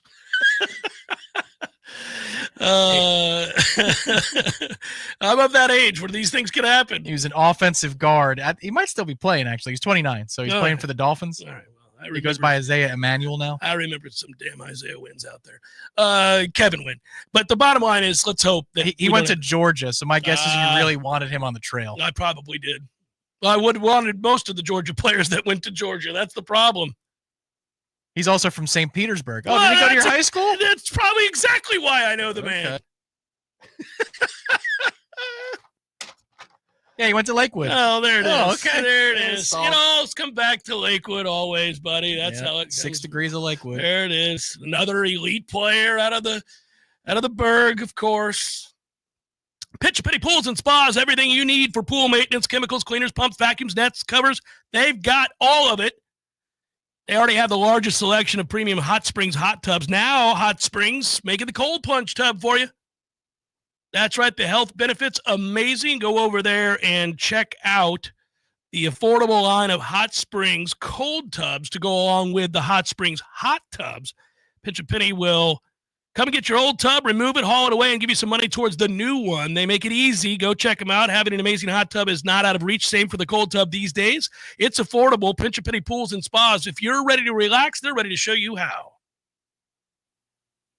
Hey everybody, this is Shannon Young with Cross Country Mortgage. Been in the industry now for 22 years. I just made the move over to the nation's largest retail lender, Cross Country Mortgage, here to serve you in 7 states, including Florida, Georgia, Alabama, the Carolinas, Tennessee, and the state of Texas. Here to offer better service, better rates, and if you were thinking about buying or if you've been on the fence and been waiting to call me, now is the time. You can still find me at loansforknowles.com. That is, again, loansforknowles.com. I've helped thousands of fellow Knowles get into their dream home, and I can't wait to help you get into yours. Give me a call today. I'm at 954-369-6171, or go to loansforknowles.com. Again, that's 954-369-6171, and that's loansforknowles.com. Equal housing lender. NMLS number 373031. Hey, this is for my homeowner friends out there. You know who you are. When you get your grass cut, you're going to inspect the work, make sure it's good. Get your house painted, check around every corner and edge, make sure that's done right. Get a new roof, get eyes on those shimmering new shingles. Get your septic tank cleaned. Bet you're not popping your head down in there to take a look around. You got to trust it's done right. I'll make it easy. Go see my friend Greg Miller, Miller Septic. They're my guys. I trust them, and you can too. MillerSeptic.com. That's it. That's the commercial. That's the whole thing. Check them out. That's MillerSeptic.com. Hey, let me tell you about my friends at Tried and True Consulting, a Seminole-owned business that specializes in payments and business solutions. Tried and True's core expertise includes card, ACH, point of sale, mobile, e-commerce, and hosted payment solutions. Tried and True will help you reduce costs and increase your bottom line. That always sounds nice. Whether you're a retailer, restaurant, licensed professional, or service industry, Tried and True is saving you money. Tried and True's expertise extends to payroll, video menu ad boards, IT services, web design, and social media. It's time to make one call and tell the competition to take it on down the road. Call Don or Joe today at 844-464-6653. That's 844-464-6653. When you do business with Tried and True, they contribute 10% of the net revenue to the battle's end. So go Tried and True today. Call 844-464-6653. Hey, no fans, our partner ISF Inc. is a national management and IT consulting firm located right here in Tallahassee, Florida, solving the future for state governments through strategy, process, and technology. As a trusted advisor for state governments, ISF knows the importance of defining a clear and detailed strategy. Our friends at ISF can help your organization create a strategy that sets you on a path to success. ISF, your vision plus our expertise brings your brilliant ideas to life. Visit ISF.com to learn more. ISF, solving the future. Hey, you. Can't you read the sign? It says, keep off the grass. Oh, but I just wanted to feel it. Excuse me? I wanted to feel what it was like to have an amazing lawn like you do. It always looks so good, even in the summertime. How do you do it, neighbor? They're called Lawn Johns. They come once a week. Maybe you should give them a call so you can tell other people to stay off your lawn. How's that sound? Ooh, yes. I would love to tell people to stay off my lawn. For the very best in lawn care, call the Lawn Johns at 850-322-2567. Stay off my lawn. From the championship stage to coaching change and everything in between, Warchant.com remains your home for the best FSU football coverage in the business. Brutally honest columns and features, market-leading multimedia presence across video and podcast, the largest FSU fan community with a staff that combines for over 100 years of experience covering the Noles. When change comes, Warchant.com is your home for analysis from every angle. Warchant.com, your ultimate Seminole sports source. Sign up today. The Jeff Cameron Show is a production of the Warchant.com Multimedia Network. Check out Warchant.com today for the latest news inside Florida State athletics. That's Warchant.com. Now, back to Jeff on Real Talk 93.3. First, I've had a chance to check in the chat. I'm sure I've missed several questions here, Tom. If you would, let me know. Jeff, only you can answer this, as you are the only expert on the planet. That is true. They snuck upon me today, but when did the football wins officially arrive? They haven't. They haven't.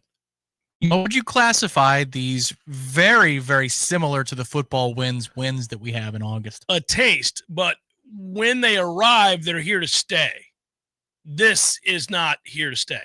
We are going to get more hot weather and soon. It is going to be oppressive again at some point in the month of September, and you are going to be livid about it. What you got was a glimpse, and by definition, that is temporary. You got a taste of what could be, a small sample, but I will tell you something, M. Duddies. I am somebody that used to get that taste, that glimpse of what could be, knowing that around the corner, it would be yanked out from under me, that it was not sustainable. It was not a thing that I could look forward to in the future. It was something that was merely a tease, was the way that I allowed that to ruminate around my mind. I don't do that anymore. Sage, I'm a man of many years. Wisdom has washed over me in time by accident, I must say. I appreciate it when it happens. I wrap my arms around the moment where I get that glimpse and that taste and say, soon, friend, soon. And I don't bitch about the fact that it's fleeting, that they're going to leave me. I'm just glad I was kissed by that win this morning. Several days this month and several more to follow over the next week, which is crazy. Right. So I have spent the time not wallowing in what won't be next week, but rather what is right now. There it is. Get your Jim Nance on. He'd come up with something flowery to talk about these wins. He might not call them football wins. Well, he'd be wrong, and I do better than him, but that's the point. It's an autumnal emissary. The winds of the future reach Tallahassee's doorsteps throughout the city today. Well, I brought up the fact on Monday and late last week that we had a couple of those moments that one should celebrate and not long for, knowing that soon they will be gone. But alas, they are not gone. They are here. They were there then again this morning and tomorrow, from what I can tell. Yeah. They will reappear. Low temperatures in the upper 60s next week as well.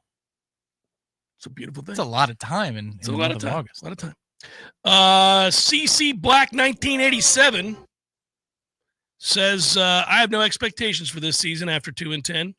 Contributed $2 for the 2 wins to the cause. It's fair. I will tell you, CC Black, that there was a day in which you would have offered that $2 and I would have said, that is a can of dip that CC Black just bought me, and thank you for that. But I have not had a dip in years. I sometimes long for one. A sip of coffee, a long road trip, and a fatty as I drive down to St. Pete to visit friends and family with a giant dip in my mouth. I would get sick these days. From my internship days, now 16 years ago, that would be 40% of the way to the 4-pack of tall boys you guys would send me to go get. At the end of the show. At the end of the show. Right. We weren't allowed to.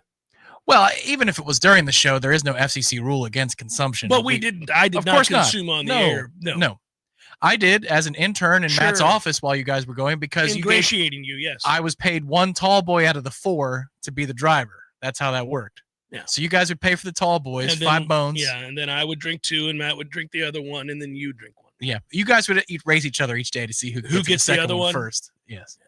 Probably led to some bickering every now and again. Every once in a while. Yeah. Don't you touch that tall boy in there. And then it usually devolved into, why does he get one? Hey, man, I went driving, okay? Yeah. We paid for it. We didn't make you pay for it. That's right. Yeah. Yeah. You just got one for the trouble. I'm the wheelman. It's the wheelman's price. Yeah. Here you go. Hyperbolic Noel said one day after a big win, we'll see Jeff get up out of his chair at a commercial break and he'll be pantless. Maybe after this Saturday's big upset win over Alabama, Monday we'll come in here and do the show in celebration and the commercial break will begin and yours truly will stand up and its cheeks. That will be just like the Naked Gun 2.5 when they're at the nightclub and the waiter sets down the drinks and his partner says, Frank, is it just me or has the whole world lost its mind? And the guy turns around and you see 65-year-old cheeks in the shot as he walks away. You got to get the chaps, the assless chaps if you're going to do it to make somebody laugh. And, of course, Leslie Nielsen sees it, but his partner doesn't. And he looks at him. He goes, what? What was that?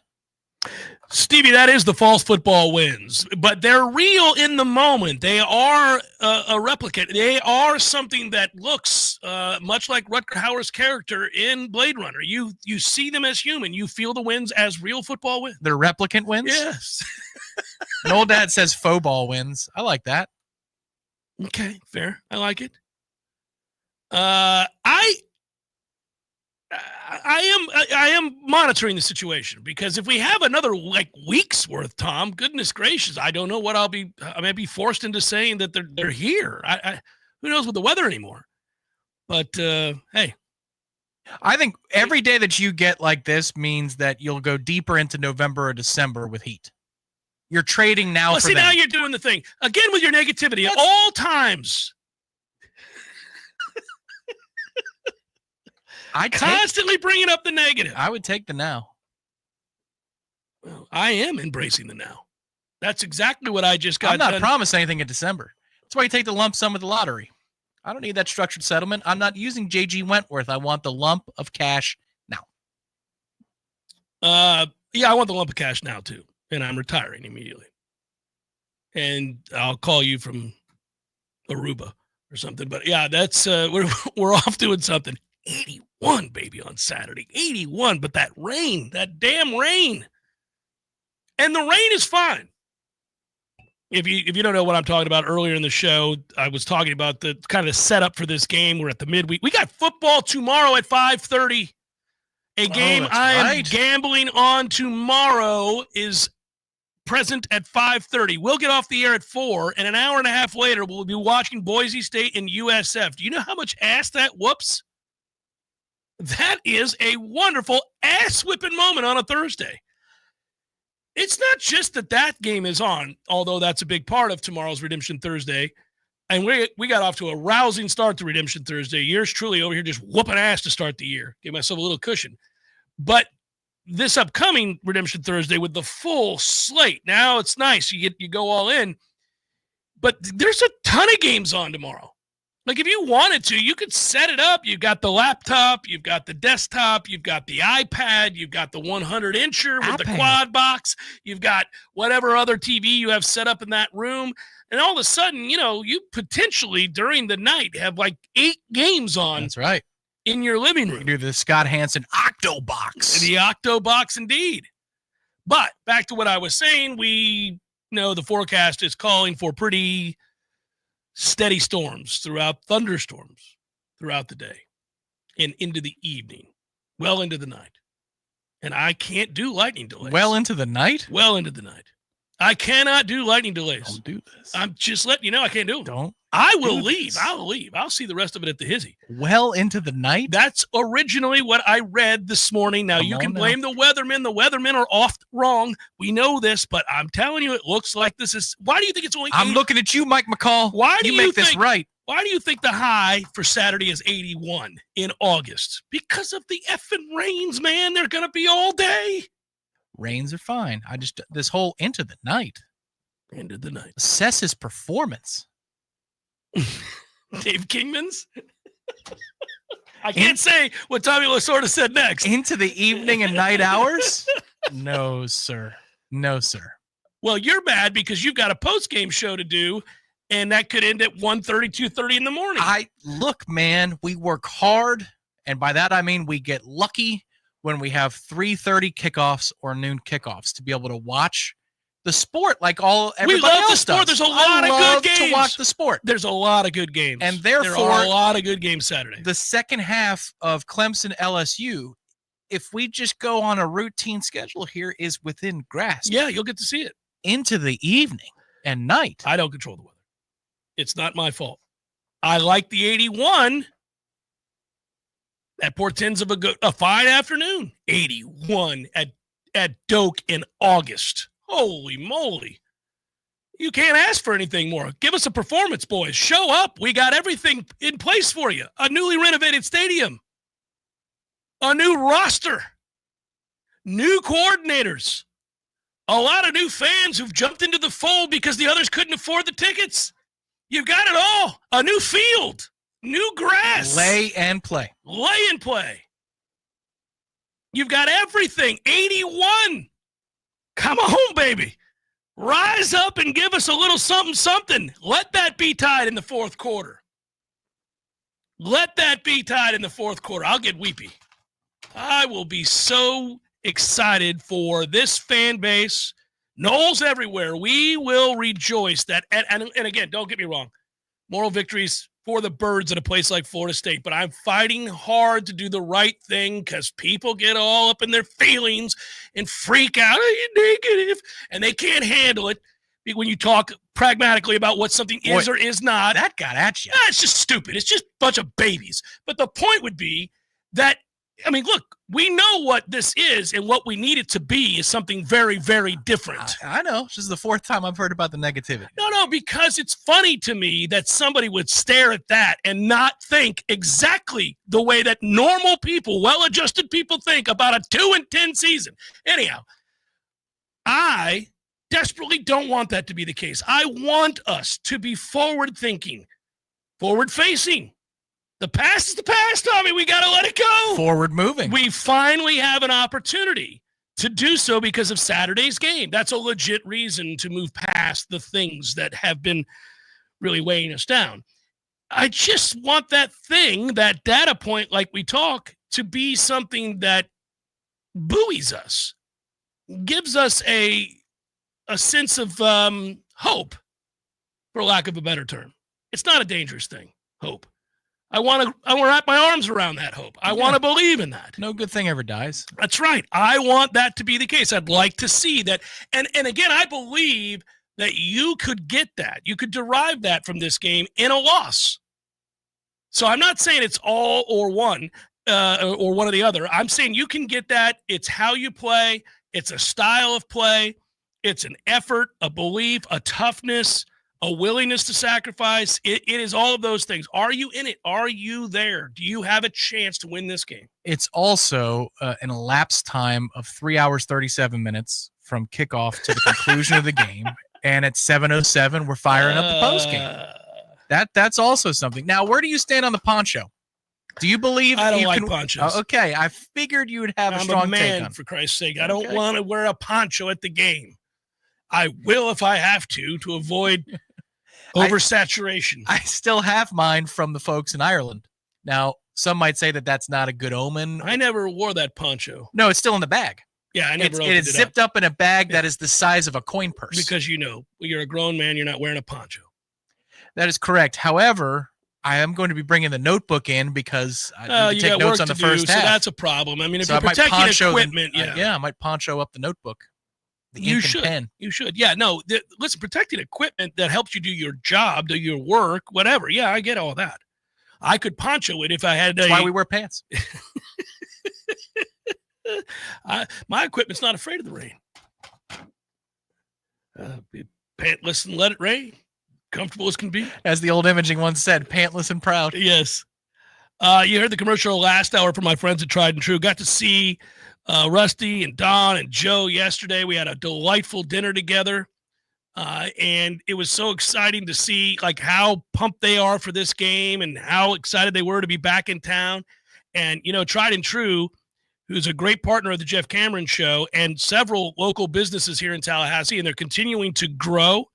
They do it with things like coming to your business and throwing up an ad board and telling you how you can save some money on processing payments and business solutions and all the things. I mean, they're innovative. Lots of ways in which they can help Knowles who are in business. And they are also helping our friends at the Battle's Inn. So this continues to grow, and it was wonderful again last night. They also give back to charity in this town. They are going to help us with another golf tournament. There's a lot going on with Tried and True. You should reach out to Don and Joe and Rusty and get involved with your business. 844-464-6653. Scan that QR code. Find out what it is I'm talking about. It's the Jeff Cameron Show, 93.3 Real Talk Radio, Warchant TV. Your local news now. Quincy City Clerk Janice Shackelford was arrested at City Hall Tuesday morning on charges of fraud and misuse.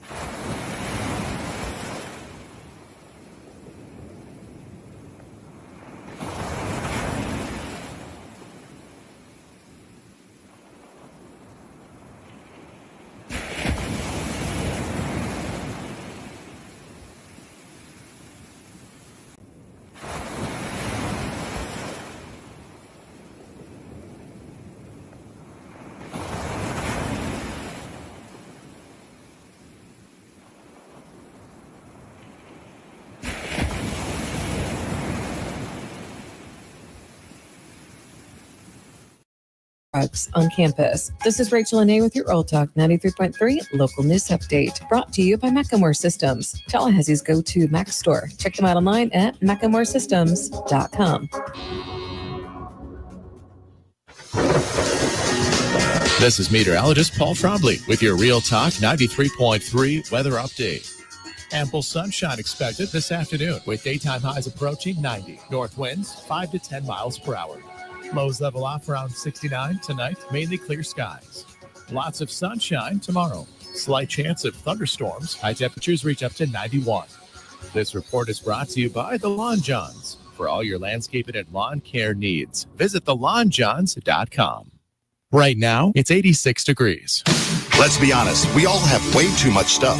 Maybe your storage closet is full, your garage is full, or the guest bedroom is a mess. Call Southeast Portable Buildings, 580-6400, or visit them online at southeastportablebuildings.com. Injured? Call attorneys who care. Facing Brooks. Offices, Tallahassee. Hey, Jeff, what's up, buddy? I was just thinking, they never tell you that when you grow up, one of the things that you'll miss are the games that you created with your friends in the neighborhood. Oh, good days. So I would have my buddy come over, and then we'd make up these games that were kind of like a hodgepodge of every game that you've ever played. Kind of like the bikes we built. Correct. Yes. And it's a grand experiment. In the beginning, nobody knows how to play the game, and you argue about what the rules are going to be. And in the end, everybody knows how to play the game. By the end of that summer, you know the rules, the neighborhood know the rules, and you play that game like it's the greatest game ever played. But they still try to break the rules, right? Oh, if you ain't cheating, you ain't trying. But at the end, Eddie, you're never going to play it again, and you'll think about it the rest of your life. And the best game you ever played was that game. Never been a better one. Hey, you want to have a Gordo Smash, Jeff? I do. I'd like that. Gordo's, bringing the flavor and flair of Cuban food to Tallahassee since 1996. The Jeff Cameron Show is a production of the Warchant.com Multimedia Network. Check out Warchant.com today for the latest news inside Florida State athletics. That's Warchant.com. Now, back to Jeff on Real Talk 93.3. I was about to cough as we come back on the air. Not ideal as you host a talk show, but that's what we do. If FSU wins, who's breaking the rock? Well, you're asking who's the star of the game. I kind of have to believe that the star of the game, Tom, wouldn't it be a defensive player? Ooh. Okay. I zigged when you were ready to zag. Because Defensive the real player. test in this game is whether or not Florida State can hold up physically to Alabama's run game. That's the whole thing. Yes, that's true. However, I feel that Tony White's structure for his defense sets up so many different people to be stars in certain moments that it might be difficult to where you say, what a performance by Florida State's defense. But if you're looking for splash plays, there's 4 or 5 guys. Where on offense, you might have somebody who cleared 125 skill position yards, rushing, receiving. I feel like, I'm with you. I feel like the lazy narrative would have been me to say, Castellanos, because he's going to have to run successfully and make good decisions, and you're going to give it to the quarterback more often than not. But I could just see the way that Tony schemes it up, that let's say that Florida State defensively confuses the hell out of Alabama, and so they rack up 3 sacks, and James Williams has 1, Omar Graham has 1, and Juice Cryer has 1. All right, so nothing stands out there. They have 5 tackles for loss.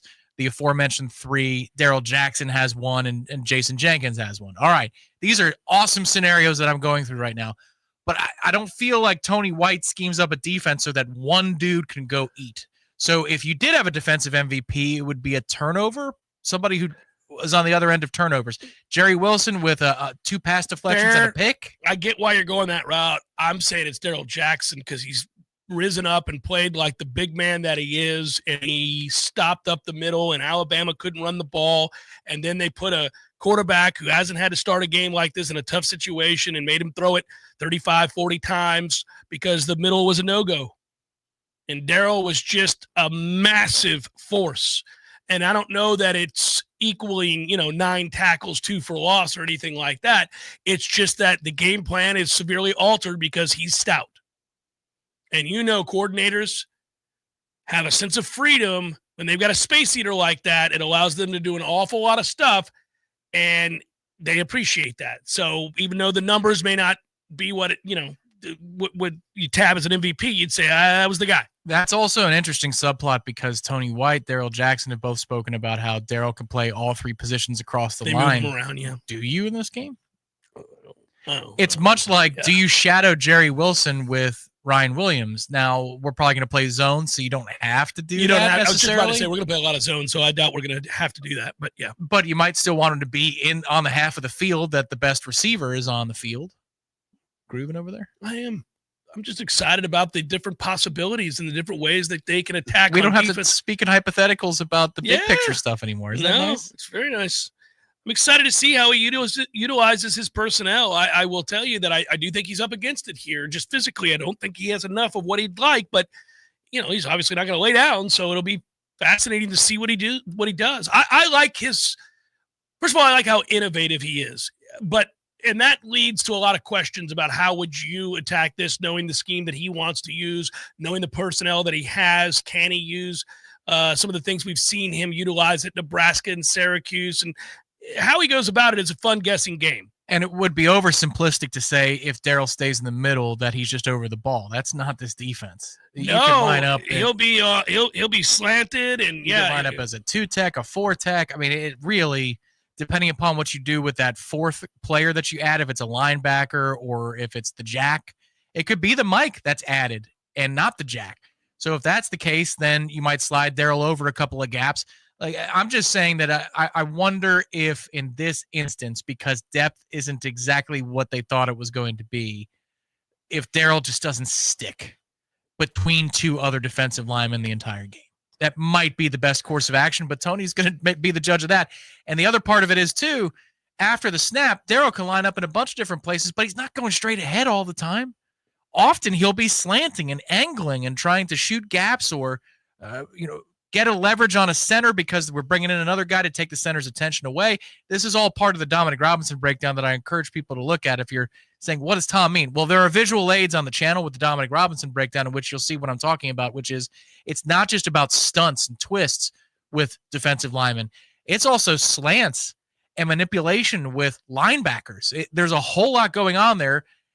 Where is Darrell lined up, though, for 60 plays? You know what I do like?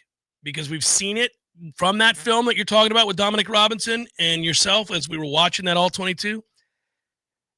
The Steelers are doing it now with a young player that they have. I think I sent you the video. Baldinger broke it down. But, man, I love that cockeyed nose. You got that cockeyed nose, that tilted nose, that slanted nose. That's some yesteryear, late 70s, early 80s football right there. And I would love to just say it in practice. Get into cockeyed. It would be great just to watch him do it, but it's different.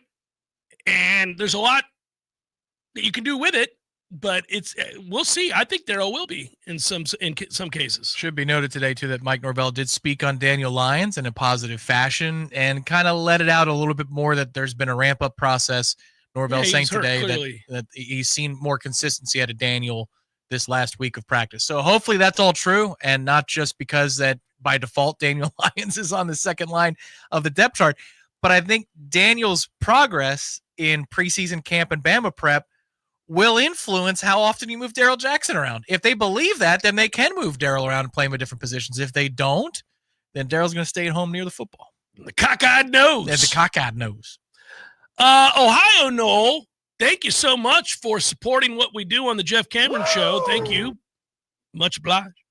The wife and I are flying in this weekend from Alabama. You're flying from Bama? Got it like that, do you? 4. Oh, I can't read. I guess this is from Ohio. I was going to be impressed that you just said, I'm not driving that short trip from Alabama to Tallahassee. We'll fly. That's my man right there. 4 Bama. Sorry, Ohio Noel. Now I see it. See you at the CP on Friday. Indigo on Saturday.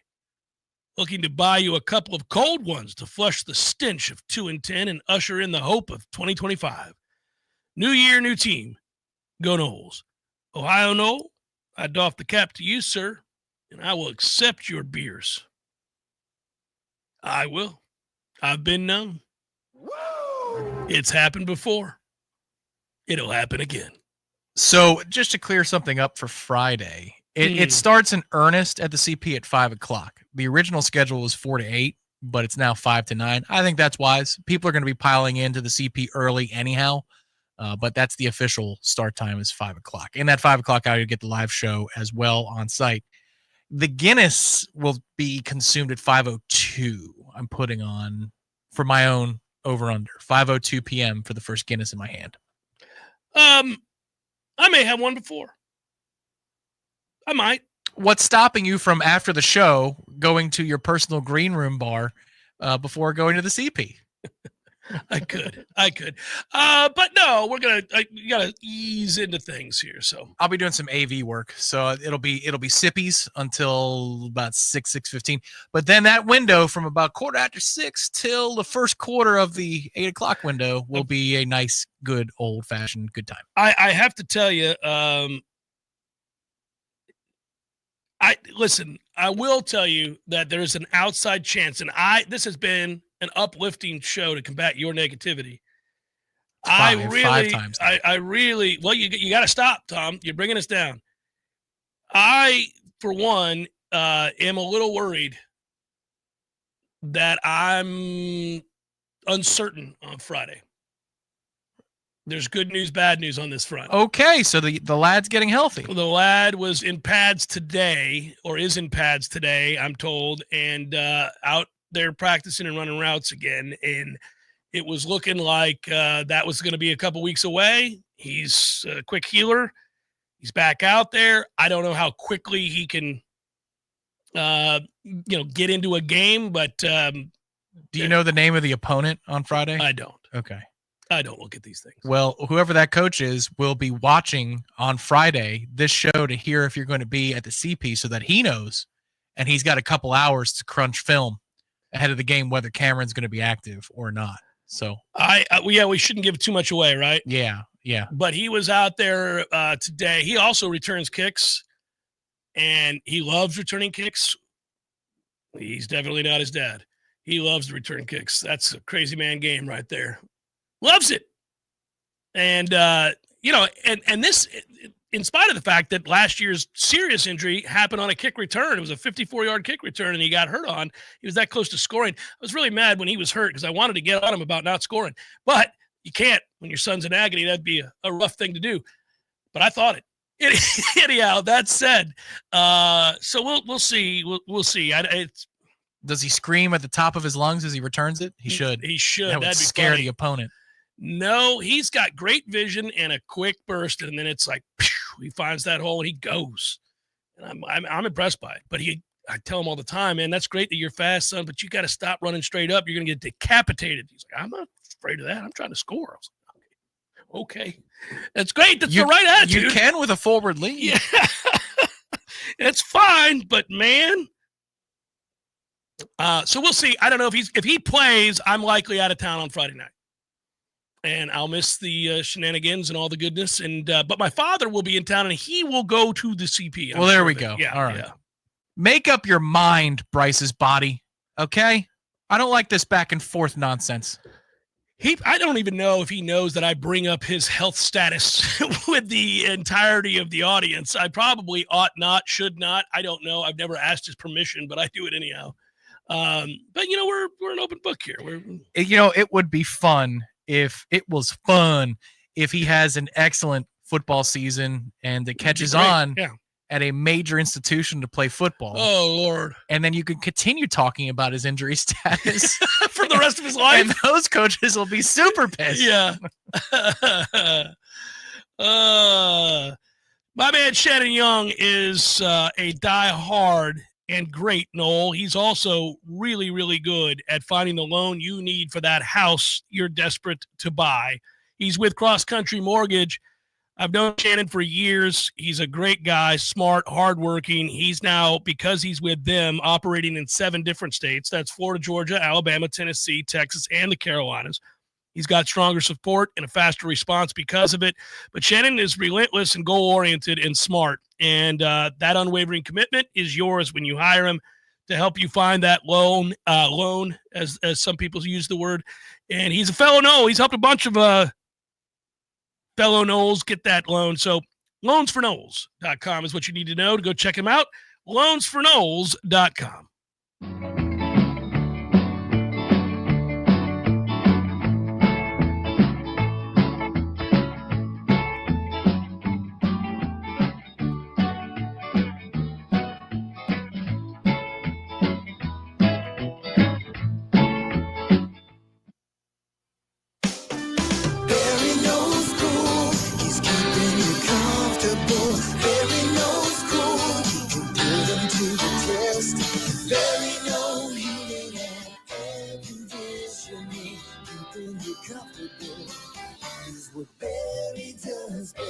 No matter how busy life gets, your home is the place where your family and friends show you they care and celebrate with you. That's why the professionals at Barano Heating and Air Conditioning always make sure your home is comfortable. Just like those who matter to you most, Barano will always be there for you. This is Tyler from Barano Heating and Air. Now you can schedule an appointment, purchase or renew your service agreement, or pay your bill from your mobile device. Any day, anytime, anywhere. When you turn to the experts at Carrier and Barano Heating and Air. Online at baranoac.com. Florida license number CAC 1816186. Barano Heating and Air Conditioning.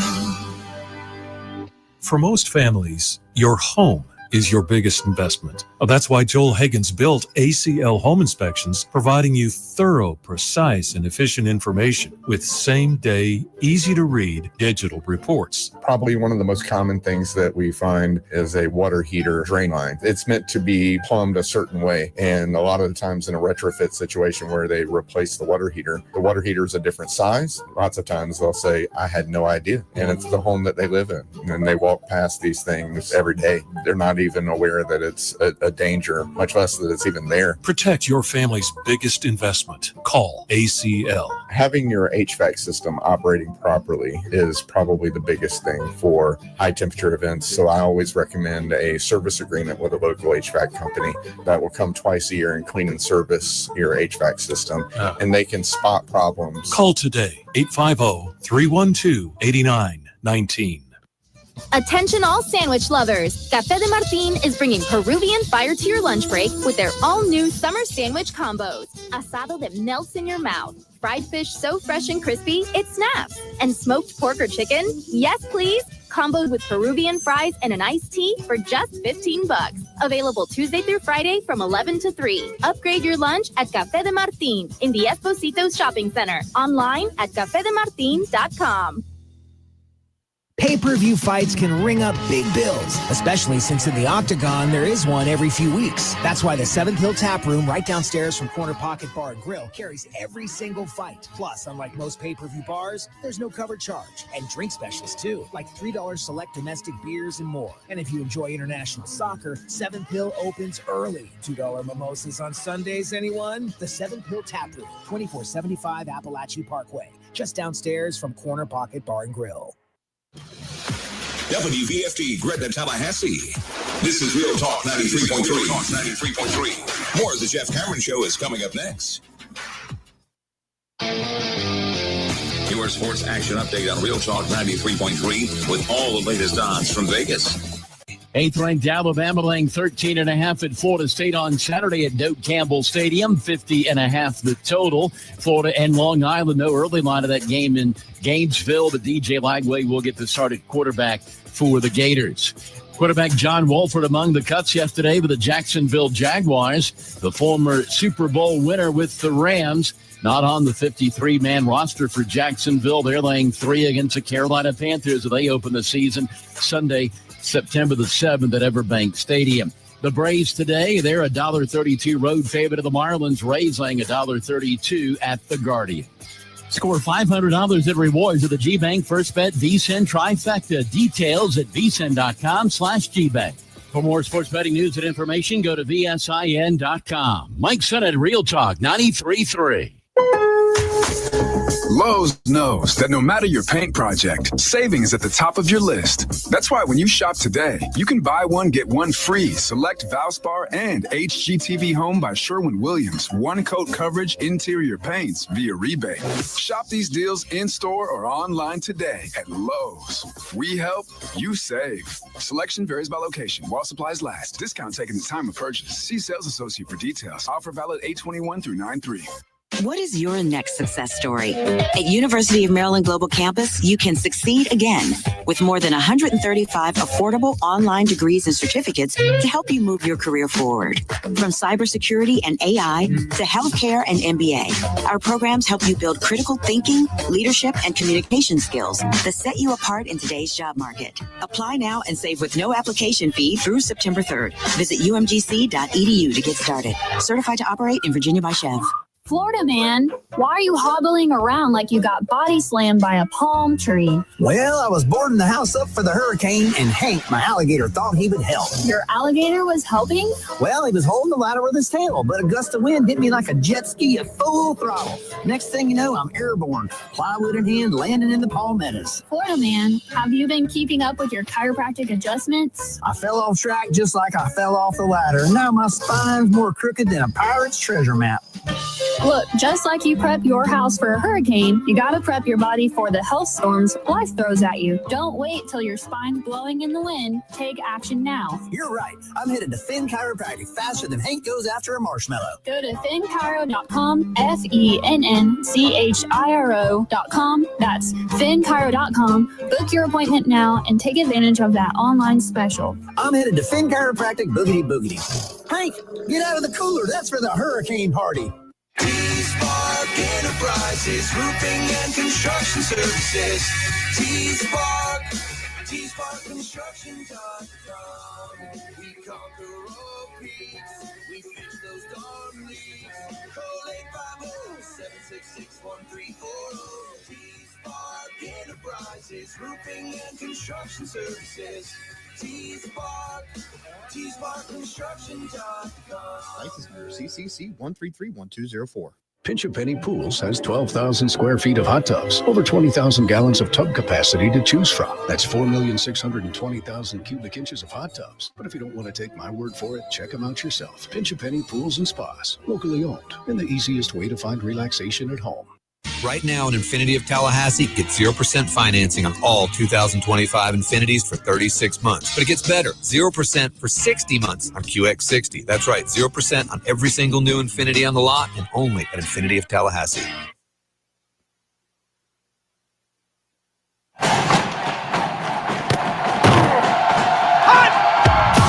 Broadcasting Broadcasting live from Florida's capital city, this is the Jeff Cameron Show, brought to you by Orange Theory Fitness on Real Talk 93.3. Now, stop what you're doing and listen closely. It's time for the Jeff Cameron Show in 5, 4, 3, 2, 1.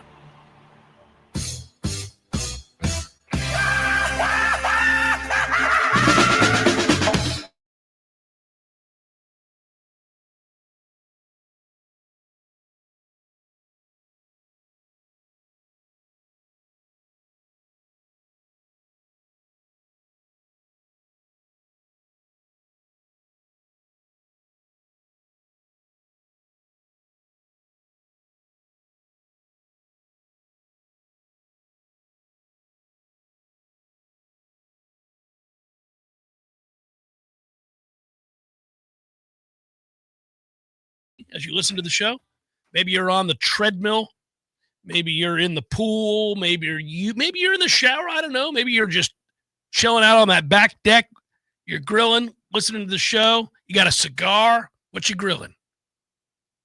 What are you grilling right now as you listen to the Jeff Cameron Show? Could be Thursday morning and they're walking outside in 68-degree temperatures. Kissed by the first appearance ever so briefly, just a cameo of the football wins. Autumn's emissary is here. Glorious as it were and was. Today, yesterday, day before, man, we've had a few. Ratcheted up quickly to 90 though. So you had the window of 6 a.m.ish, 5 a.m.ish, whenever it is you guys get up till about 10:30ish, and then it was time to turn on the air. Like if you were in the house and you had the cross breeze going, Tom, it was time to shut the windows and let that air do its job. I never opened the windows this morning because it's not that cool. It's not cool enough for me. I've got more of an area, Tom. I mean, where you are in the penthouse, you've got this one area where it really helps you. Well, yes, also because I'm up high like that. Yeah. Hundreds of feet in the air. Yes, hundreds. You get the cross breeze, which is actually wonderful. It's not ground temperature. Yeah. It's penthouse temperature. Yeah, it's penthouse temperature. So it's always nice. You do get the cross breeze. Yeah. And I think about 10:15, 10:30 is when it was time to close the door. It was time. That's That's a nice. lot of time. Yeah. It was a nice window right there. I don't know what I'm going to grill on. By the way, let me double check this for me. It's correct. Here, I'll do it for myself. Okay. I forgot I should know this, but I was trying to think what was the one that we were most excited about for Sunday. And I'm not talking about food. I'm talking about games. The NFL does not start this weekend. Miami Notre Dame. That's the Sunday one. Oh, okay. yeah. Yeah. Oh, yeah. Would love to be sitting down at 1-0 watching Miami Notre Dame. Boise State, South Florida tomorrow, 5:30, Raymond James Stadium. How about that 5:30 kickoff time? It is very, very strange on a Thursday, but I'll take it. Good luck to my nephew. First day, debut. Oh, that's right. He's in the band at USF. That's correct. He's in the band, the engineering program. He's doing some things. He's freshman in college. He's a bright kid doing it. He's going to kick ass. It's going to be awesome. He's going to have is he excited? Is he going to have fun? He's pumped. Yeah. He should be. By the way, last thing to note on that game. You saw the headlines from former USF head football coach and analyst at Florida State, Jim Leavitt. I've seen reports. Well, he was arrested. I mean, this is not it's not a rumor. He was arrested on charges of domestic battery, simple battery, and grand theft. That's because he stole a Louis Vuitton bag from his girlfriend. So imagine this. I don't know what is and what isn't true about this. It'll get vetted. We'll figure it out. We'll let the legal process take its course, Tom. But if you're USF, he was set to be inducted into the Bulls Athletics Hall of Fame this year.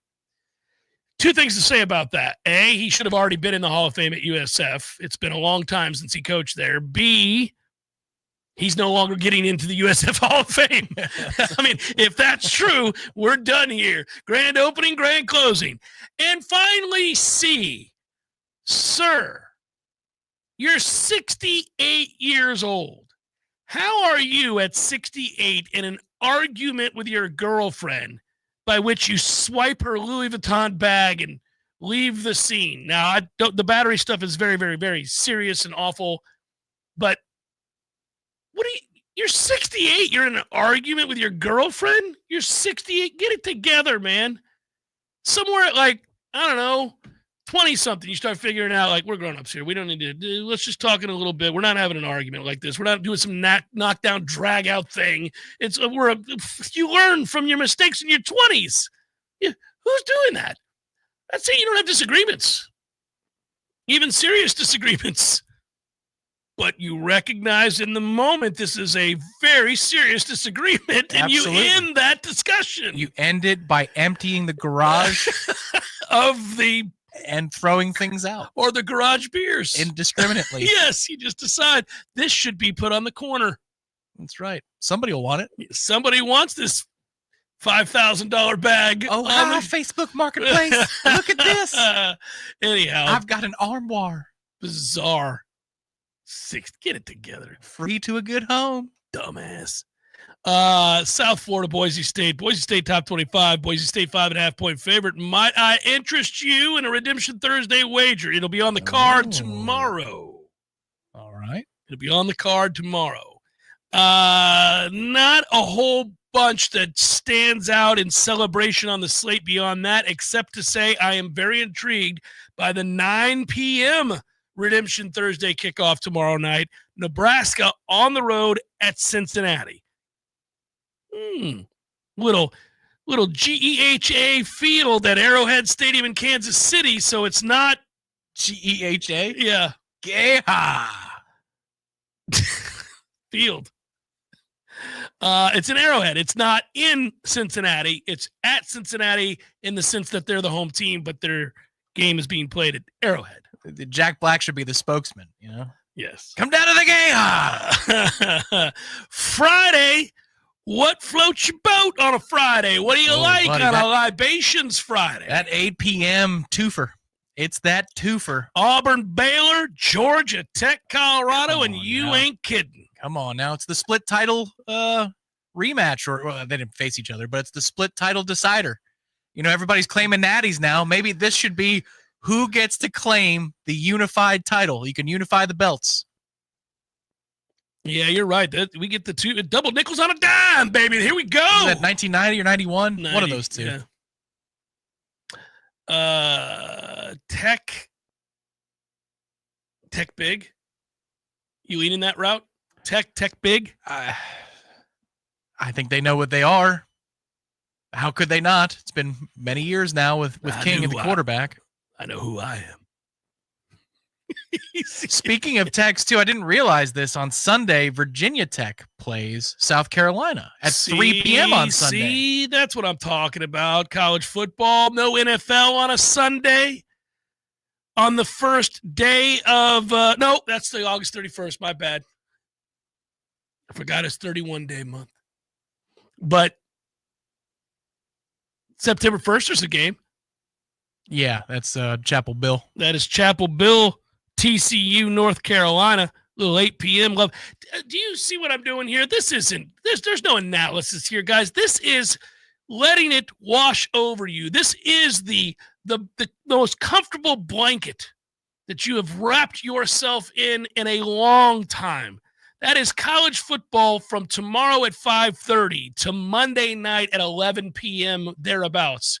You and whatever it is you like to do with that blanket and that drink special or whatever it is that lights your fire, that is you. You get to gonna be that kind of a night. You get to imbibe, you get to enjoy, you get to embrace, you get to be occupied by something you love.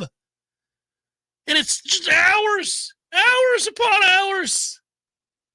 Starting at 5:30 tomorrow. Apparently that matchup, TCU North Carolina, round 2 is the next year. Is the Dublin game. Yeah, next year. It's kind of a cool Dublin game. They all are. I was about to say they all are now. If Farmageddon could be as cool as that was, then we're all in. Well, you get the royal purple with the powder blue, the Carolina blue. That's a nice couple of uniforms to send overseas. Good uniform game. Sneaky great uniform game at 11 p.m. on Saturday night. Okay. All right. So that you will get to see no matter how many lightning delays there are. Apparently into the evening, into the night. 11 p.m., 2 games on a Saturday night. Son of a bitch, this is unbelievable. 2 games on a Saturday night at 11 p.m. We got Oregon State. Come on. They one of them? No. Oh, my Utah Utes. Okay. My Utah Utes taking on UCLA on the road.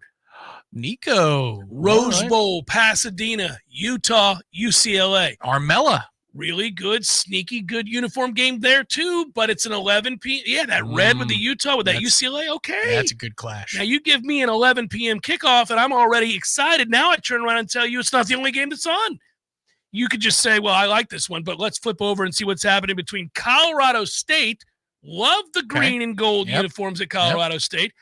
On the road at Washington, Husky Stadium. Whoa. Might I entertain you with a little Colorado State, Washington at 11 p.m. from Seattle? Oh, buddy. Mm-hmm.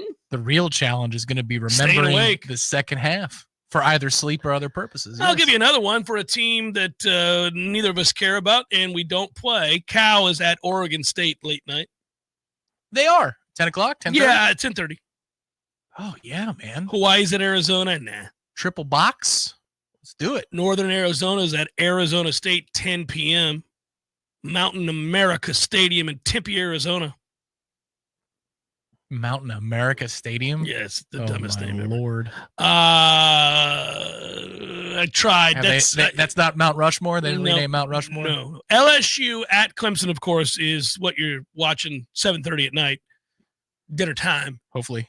Basking in the glory of a Florida State victory over Alabama and the dawn of a new day for a season of promise. Buddy, the satisfaction that one would feel after a victory over Alabama, just taking in the second half of the game of LSU and Clemson, that would be heaven on earth. It is. And here's the thing. If you let yourself dream, it's like when you picture yourself winning the lottery and cashing in on that lump sum and saying what you would do with the money and all that. And then you go down that road. If you allow that to marinate in your brain for a while, you end up thinking, well, then I would do this. And then, oh, you know what? I've always wanted to help this group. And I love that guy. I'm going to give that guy money. He deserves it. He's been so unselfish his whole life. Then I'm going to help this group. Then I'm going to give myself the opportunity to travel throughout this country and this country. Then I'm going to do, like you think of all the things.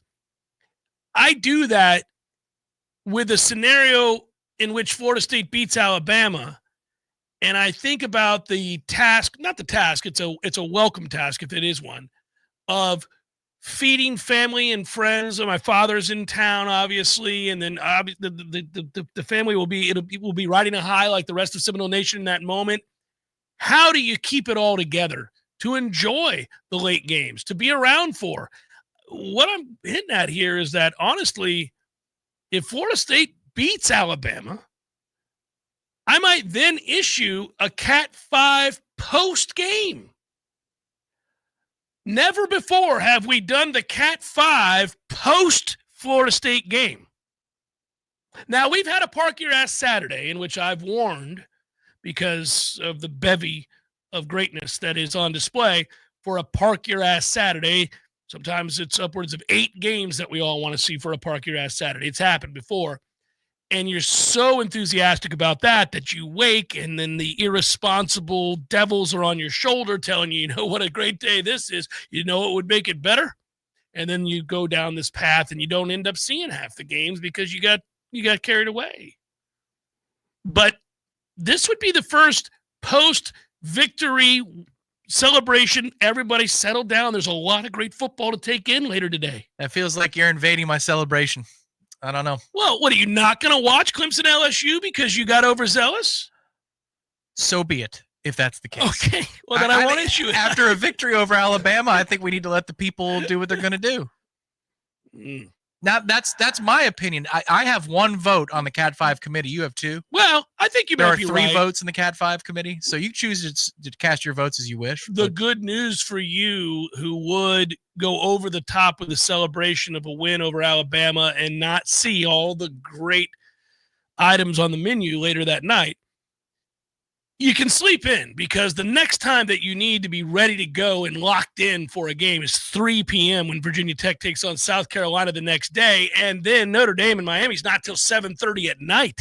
And in truth, most people have Monday off as well. They do. We don't. That's correct. Yeah. Most people have Monday off, so you got plenty of time to watch those games that you missed on Saturday. You could go back and most people. You only live. That's right. Live it up. If we went from last year's dregs, debacle, and truthfully, as you guys rightly pointed out yesterday on headlines, that it's 18, 20 months of just the worst. It's the worst. Ira was trying to defend me by saying he's had to talk about this for 20 months. People are sick of it. That's where the negativity comes from. It's 20 months of us going, you know what else sucks? Right. Batten down the hatches. Isolate yourself from the national conversation. I remember having those talks when I was living up in New York. Like, hey, man, this might be the one time you want to be an isolationist. Just get yourself to Dublin in one piece. But then we got to Dublin, and they're like, oh, you think we're done with you? The football god said, we're not done with you. No, we're not done We yet. haven't even begun with you. So if that ends with an upset victory on Saturday, live it up. Somebody just do so responsibly. Somebody asked in the chat, and I would be happy to do it if they would have me on. I would do it. Florida Man in Alabama says, will Jeff issue a Cat 5 postgame on the actual postgame show with Tom and Gene? I've been a special guest on that show before for Moments of Celebration. Absolutely. I'd be happy to come on and do just that. I would raise a glass. You would issue, though? I think you'd be caught up in the moment and say, nah, never mind. You're probably right, but I would attempt to issue, and it would be maybe a half-hearted effort, while a two-hearted sat in my hand. Call it a Cat 2 shigadig-do. Do we root for Clemson over LSU? I'm leaning towards yes for an ACC sweep of the SEC. I don't get into the conference stuff. I understand the negativity and the anger for the SEC, towards the SEC, all of that stuff. Hey, the thing is, I hate this conference too. And I want us to be out of this conference, so I don't get swept up in all of that. It's nice to see the SEC lose so that the narrative gets affected and you watch guys have to stumble all over themselves and try to explain it away. But I don't worry about this. I care about us. I care about us. Us and only us. I don't care about Clemson. I don't care about any other team in this league. They can all go to hell. And so that's it. Yeah, either way, whatever happens in that primetime game on Saturday, some coach is going to have to answer for his failure, and that's fine by me. I don't care if it's Kelly or Dabo.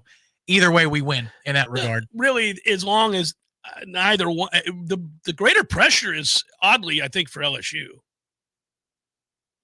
Dabo has survived that little valley. He's back to where he wants to be. I mean, they're pretty close to being elite again. Yes, this is where having diminished expectations as a conference would serve Dabo. You could lose that game and still get to the playoff, handle business in the ACC, no big deal. But for recruiting purposes, if you're LSU, there's enough doubt in the wins right now. And so if you lose to Clemson out the gate, and you don't ever win openers. Remember, they have a problem in that fan base anyway. That was one of the great F-bomb tirades I ever heard, was after we beat them in Orlando, and the guy goes, I'm effing tired of this. Stop scheduling these openers. Okay, so this is the point. Honestly, look, you don't want to go on the air and, express cowardice like you're afraid to play people. But if you're pragmatic and you're in the SEC and you're going to play Alabama and Georgia and Florida and Tennessee and all of these schools that allow you to have a schedule worthy to be considered, even with a couple of losses, of making the playoff, then why do they? Now, we're going to move to a place where a 16-team playoff means you really ought to schedule like nothing but great games. I got it. Plus, these coaches are paid slightly more than handsomely. So make them earn it. Beating East Texas isn't earning it. So I get that part of the argument. But if I were an LSU fan, I'd be like, nobody else. Why do we have to do this every year? Every effing year. Now, I get it. Alabama's playing Florida State, and you can go out there and find your examples, especially late in the year where Clemson and South Carolina play and Florida State and Florida play and all that. But why every year do we have to start the season with some well-accomplished, badass program that is more than capable? Yes, they play Clemson to open next year again. Of course they do. The year after that, they go to NRG Stadium in Houston to take on the Houston Cougars, which means that they'll get a win there. it means that Houston's going to be peaking at that time. I think this is LSU's luck. They're going to be like, and then it's that kid, the quarterback that committed to Houston, that I'm going to be like, that's there right. he goes. That's right. He's going to ball out and be a first-round pick. Right. And then the year after that, they host SMU for the first game of the season, which, I mean, at least as it stands now, that could be dangerous. SMU for a season opener. So they played big names before they played us too. I forget who they did, but 2 with FSU, USC, 2 with Clemson. We'll see what Houston is, and then SMU to open up that following season. They love them a week 1 in Baton Rouge. It's a fun place to see a game, I'll say that.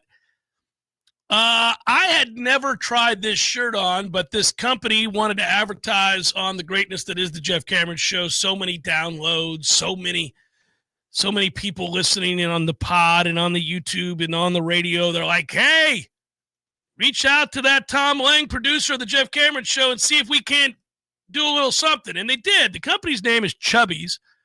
They know. And they're ready to show you their NFL collection. So you're tailgating, you're grilling, you're riding the highs and lows of the game from your couch. Chubbies has the officially licensed NFL gear to keep you looking like, well, a fan who knows. Bold designs. I got my Bucks Chubbies dress shirt, golf shirt, if you will, in the mail from Chubbies just the other day. It is outlandish, as a golf shirt should be. Plastered with the Bucks logo, as it is. Maybe you're not a Jersey guy, so this is the alternative, right? And I don't mean New Jersey guy. But Tom's generation is the jersey wearing fool, not this guy, not this older guy. That no, we are. Give me the golf shirt.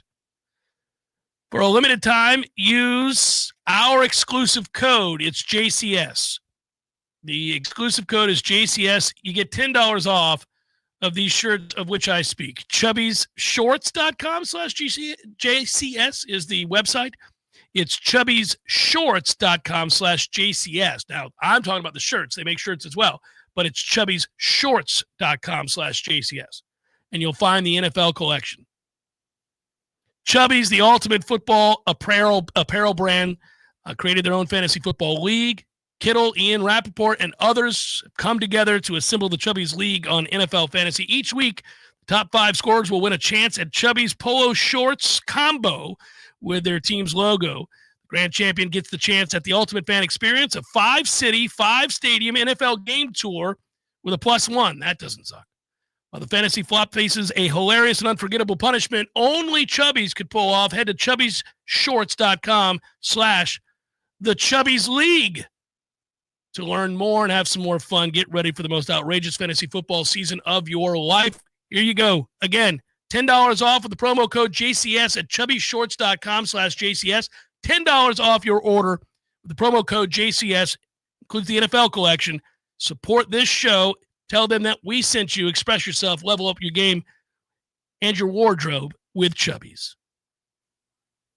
Game day in Tallahassee starts with energy, and nothing fuels that spirit like Grassroots' brand new End Zone Blend.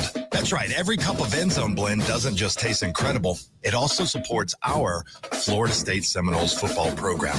Grassroots Coffee knows about commitment and being all in. Every sip of End Zone Blend helps push the program forward, supporting the grind and the climb.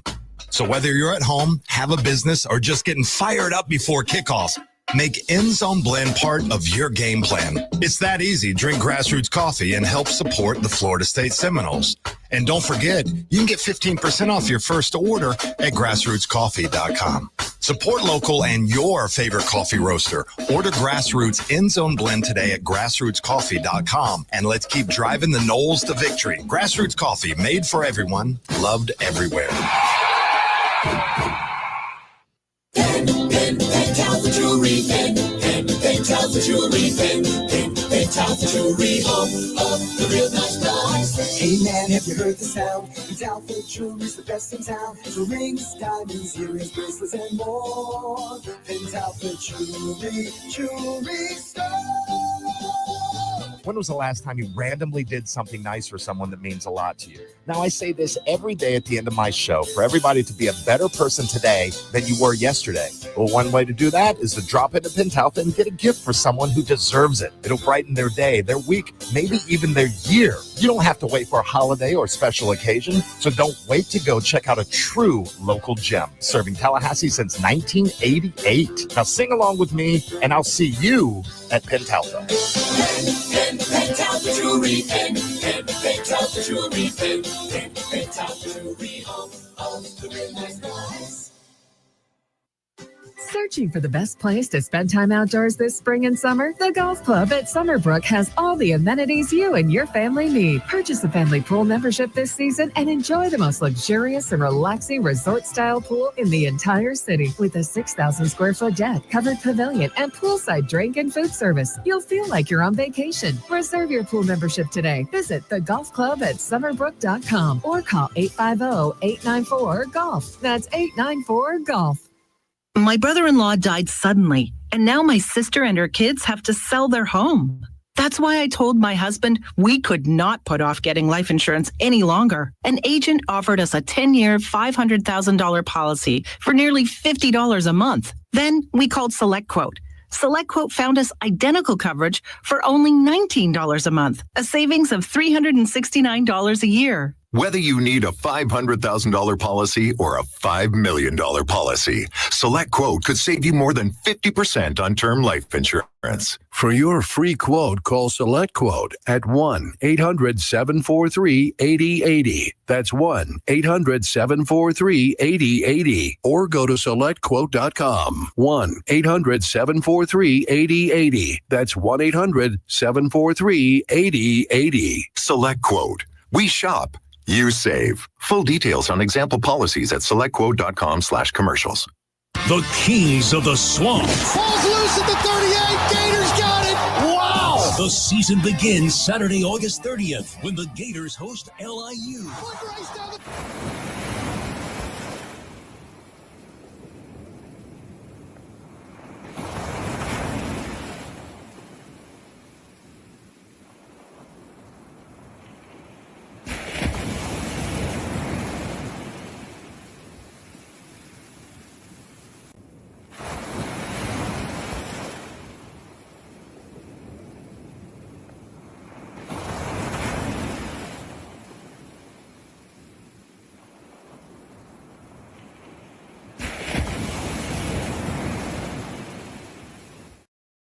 So I think somebody asked in the chat there, wanted to get your thoughts. This is from Easy Living. Jeff wanted to get your thoughts on Lee Corso and his final show. Well, obviously, I was going to say like all Noles, but really, in truth, like all college football fans. Love Lee Corso, and it's been fun watching his career play out in the manner that it has. He's a class act and a wonderful guy. And I've only met Lee in passing.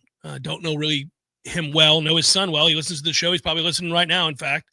But Lee is, Lee is a national treasure.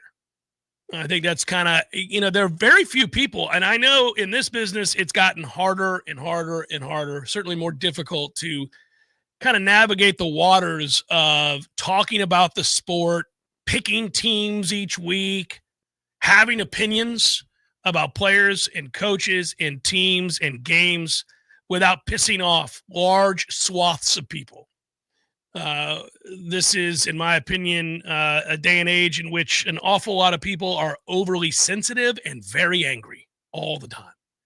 And so to be able to do it and be universally beloved, by the way, I mean, that's a special talent. That's a unique trick to pull off and to do it well and to be so entertaining.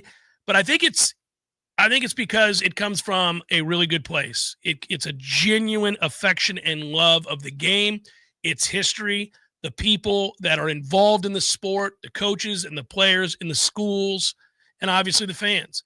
And I think Lee connects with all of those groups and all of the larger, bigger picture, as I like to say, the fabric of the sport. Lee is intertwined in that And I think he's one of the very few largely, almost universally agreed upon good things in the sport that involves analysis and commentary and judgment of any kind. Because I think, Lee is absolutely is just beloved. I don't know too many people that I've never met. I've never met anybody who dislikes Lee Corso.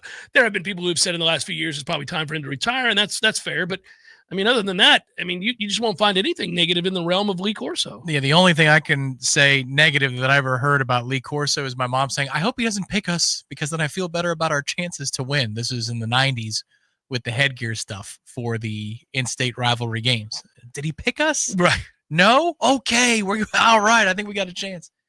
Lee has been, for so many generations, like people far younger than me, Lee Corso means to them what Lee Corso means to you and my generation. Going back further, yeah. There was a time where he was on the video game as the analyst for NCAA football. That's 25 years ago now, but he is the sport.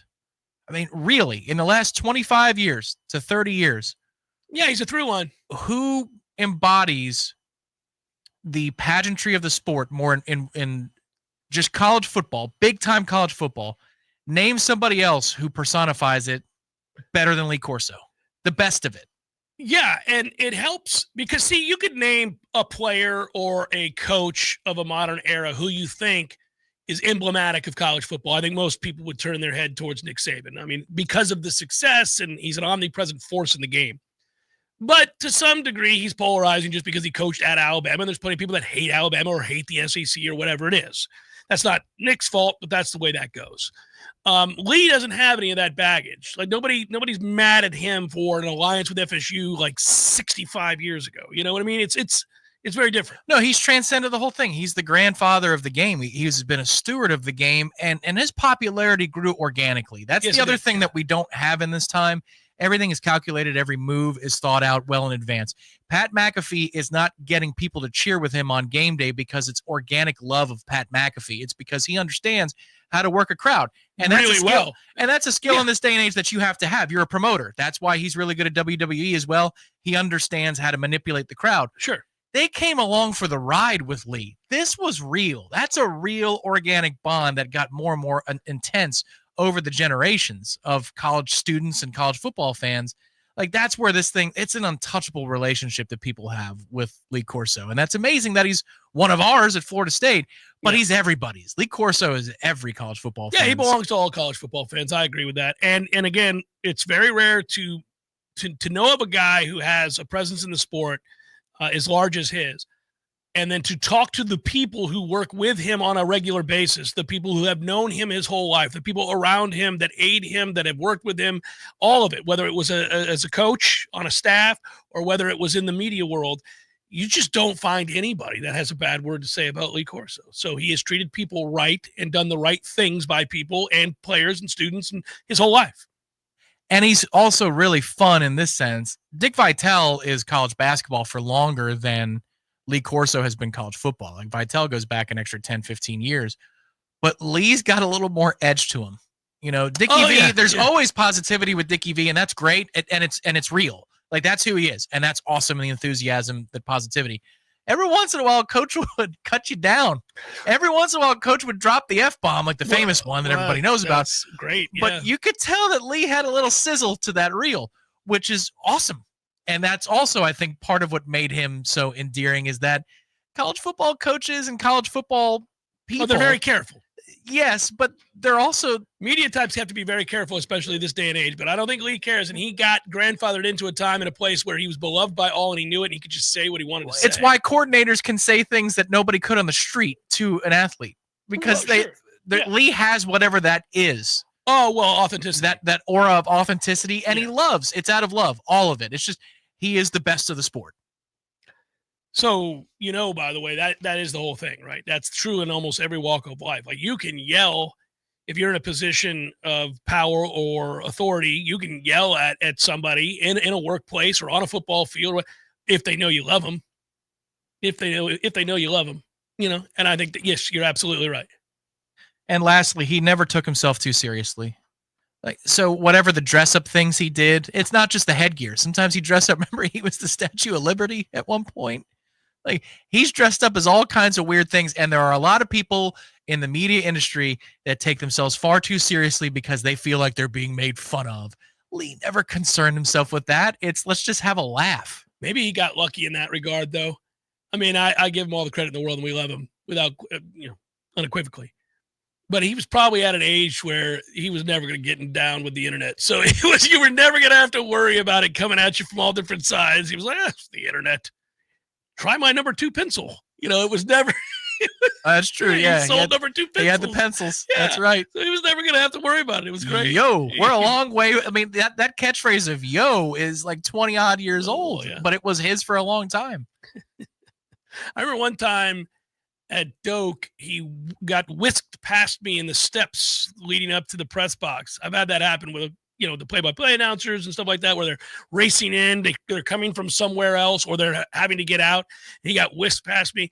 And I remember marveling that at his age, they had him running up the steps. I was like, look at Lee getting it. And he was, this is some time ago, but he was getting after it. I wanted to stop him, but look at my man.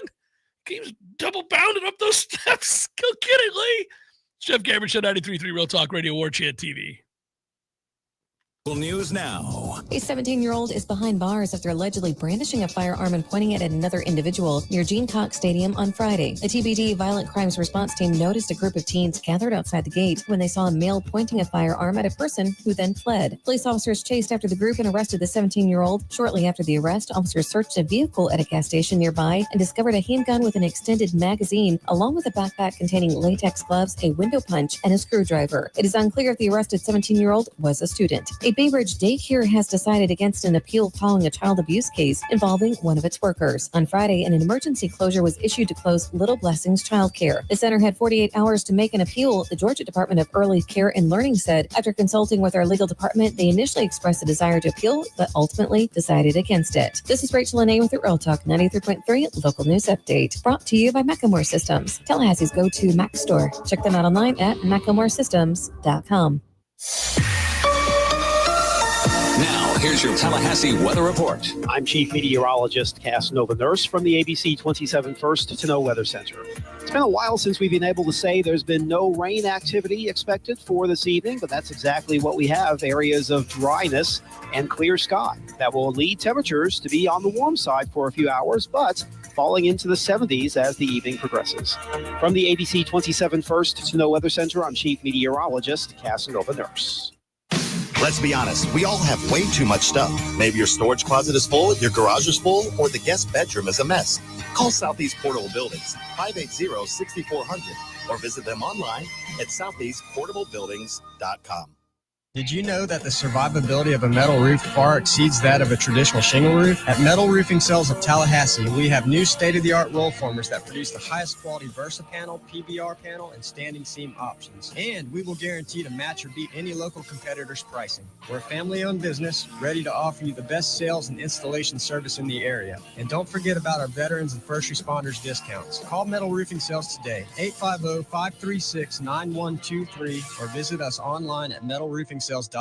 Siri, tell me a joke. I once stayed up all night wondering where the sun went, and then it dawned on me. All jokes aside, the trained professionals at Mac & More Systems are serious about Apple products. For all your Mac repairs, call Mac & More Systems at 894-3622. 894-3622. Where is the best place to find Michelin, Firestone, Dunlop, Goodyear, and Bridgestone tires? Nice Tire and Auto Service. Where's the best full-service auto center? Nice Tire and Auto Service. They do everything from computerized alignments to brakes, tune-ups, and safety inspections. Where can you get complete auto service you can trust? That's easy. Nice Tire and Auto Service, 4792 Bluntstown Highway, just west of Capitol Circle. The Jeff Cameron Show is a production of the Warchant.com Multimedia Network. Check out Warchant.com today for the latest news inside Florida State athletics. That's Warchant.com. Now, back to Jeff on Real Talk 93.3. Something to point out here, United States Ryder Cup captain Keegan Bradley making it official today that he will not serve the dual role of player captain. Not going to do it. And instead, I think made an unfortunate decision to include Colin Morikawa on this year's team. The 6 captain picks are Justin Thomas, Colin Morikawa. No way I would have done that. Ben Griffin, yes. Cam Young, yes. Patrick Cantlay, human rain delay, good in the Ryder Cup, good player. Sam Burns, yes. I had lobbied for Sam Burns. But, damn it, man, on the Morikawa pick, he's played terrible for some time. I say terrible. It's relative to what you want and relative to a season. He's obviously good enough to be ranked where he is and thus even be in consideration. But I think when you look at the play as of late, it hasn't been stellar. 39 years old, Keegan Bradley probably just did something that, A, you deserve credit for. Kudos, because you're not going to be around in all likelihood to be a player next year or 2 years from now when you're not a captain, because you'll be 41 and the chances you're playing at this level are probably pretty low. That's changed a lot over the years. Now we get golfers who play well into their 40s and play at a high level at times. But this was probably it, right? This was going to be the one, especially after he got passed over the last time and he was heartbroken about it. He could have done it. Chose not to, so I'll give him credit there. I actually think it's the right role for a captain, which is to not be a player. Arnold's the last one to do it, Palmer. So he remains the last U.S. Ryder Cup playing captain, as Keegan Bradley does not pick him. Again, goes with Justin Thomas. You knew that was coming. Ben Griffin, yes. Cam Young, Patrick Cantlay, Sam Burns, and Colin Morikawa. So that is that list. I'm sure Colin will be in great spirits. He'll be the life of the party as he gets to Bethpage. Always is in a good mood these days.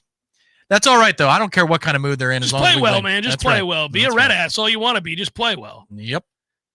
Keegan, to his credit, stood up there today when making that announcement and said, I'm just glad it's over. I've been confronted by this question a lot. I made the decision a while ago that I was not going to play. When he said that, I thought, well, why didn't you just say that? You would have avoided these questions that clearly bothered you for the last several weeks. I think what was bothering him is that he was still competing and playing well.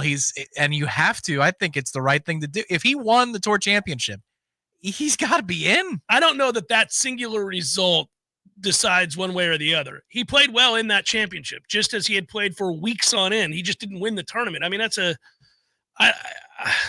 if he won it, though, you got to think about, as a captain, am I doing this other group of 11 a disservice for just because I'm a captain? I have to not pick myself. I just beat the best 29 players in the world. Yeah, no, I hear you, but he's played well enough where not winning that tournament shouldn't have excluded it. Arnold Palmer was 34 when he did it in 1963. We haven't had it since. So. I think he should have picked himself, but it's okay. This isn't a wrong decision either. I think he should have played.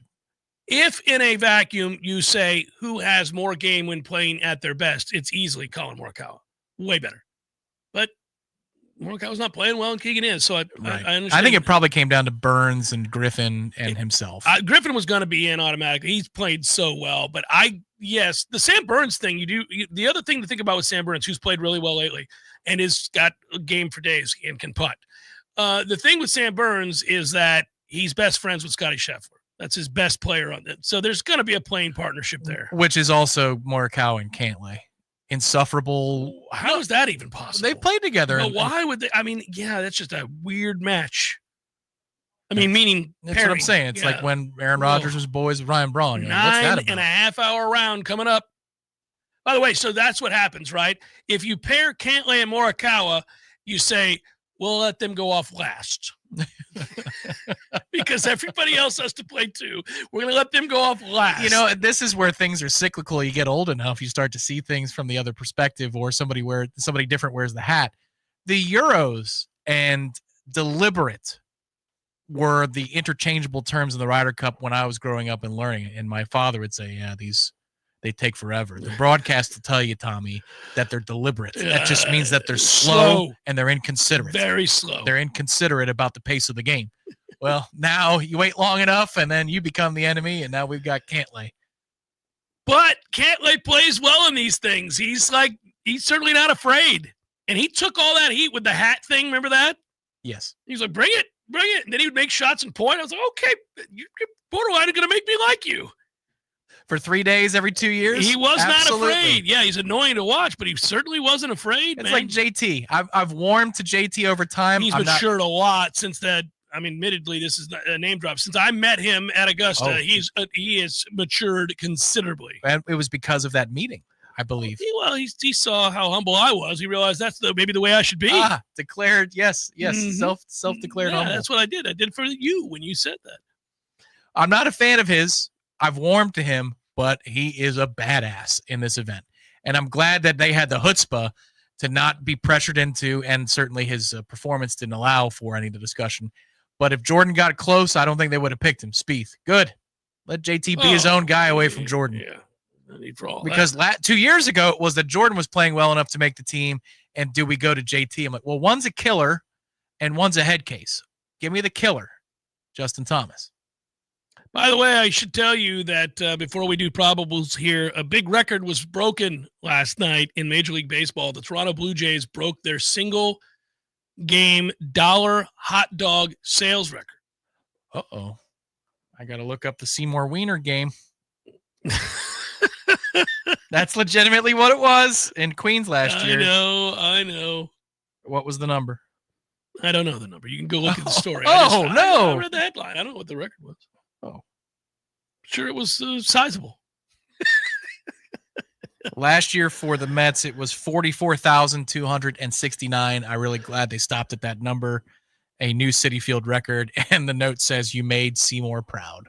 I might also say this really quickly. This is the Toronto Blue Jays single season dollar hot dog record, not Major League Baseball's. Okay. All right. So this is just the Blue Jays. They got after it in Canada. Hot dogs galore. It's time for probables. Cue it up, my brother. Let's do this thing. It's time for, how you say, with the pitching, probables? Hey, there it is.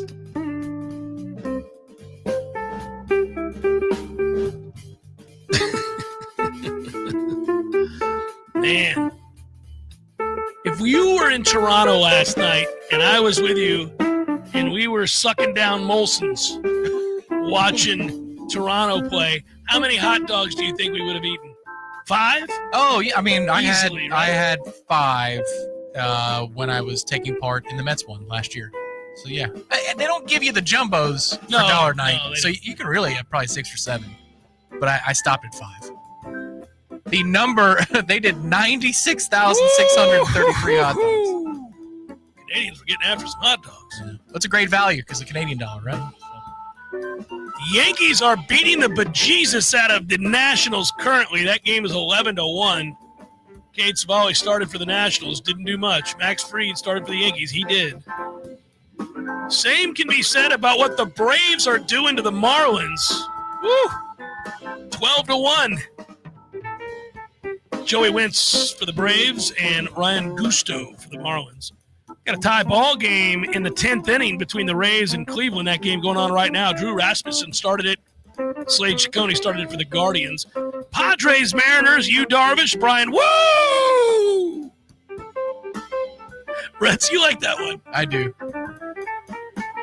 Red Sox, Orioles, Brian Bello, Dietrich Inns. Wow. Nice. Good man. Twins, Blue Jays, Simeon Woods Richardson. Nobel laureate, Simeon Woods Richardson. Eric Lauer going for the Blue Jays. Phillies, Mets tonight. Polar Bear had 4 hits last night. Did he? Yeah, he had 4 hits. He was good. It was a quiet 4-hit night. Well, he had 4. But, yeah, we've taken 2 to start the series, looking for the sweeper. Phillies can't win in New York. Is that 10 straight or 9? 9 in a row. Yeah. Going for 10 tonight with the kid. Hurt your feelings if you're a Phillies fan there. Tawan Walker goes for the Phillies. It's Nolan McLean going for the Mets. And another kid starting on Friday night. This is what we needed right here. Bring up the kids. Royals, White Sox. No thanks. Ryan Bergert and Aaron Savali. D-backs, Brewers, Ryan Nelson. It's Ryan, not Ryan. Aaron Ashby. That's an old school reference, by the way. Aaron Ashby goes for the Brewers. Pirates, Cardinals. Carmen Majewski getting the start for the Buccos. Buccos pasted the Cardinals last night, 8-3, behind not just screwing Mitch Keller. Sonny Gray goes for the Cards. Cardinals back-to-back nights, lowest attendance that they've had in 25 years. Great fans, great fans. 16,000. Little mediocrity. They can't handle it. No. Angels, Rangers, Jack Cockinowitz. He cocking the wickets. It's been a while since I got to announce that Jack Cockinowitz was getting out on the hill. 8:05 start time. Rangers going to throw Jacob Latz. Rockies, Astros, Chase Dollander. You know, you sometimes say, why don't we spoon a dollop of that there sour cream? But you could say, I'd like a Dollander. Framber Valdez going for the Astros. Reds, Dodgers. Dodgers been giving it to the Reds, which you're happy about. That's right. Yeah, we're up 3.5 now. Yeah. Nick Lodolo going for the Reds. Some guy named Shohei Ohtani goes for the Dodgers. Cubs, Giants, Colin Ray, Carson Wisenhunt. Sounds like an old football coach. Ken Wisenhunt. That's correct. Tigers, A's, Casey Mize. And my old buddy from middle school, if you're listening, Luis Morales. It's not him, but that's his name. Goes for the A's. That'd be something if I looked up and it really was Lewis. Lewis, wow. You're 50-something years old in the major. Just had Tommy John. Good as new. Yeah. Good old Lewis, man. My partner from back in the day. And that is look at those that shall reside on the bump.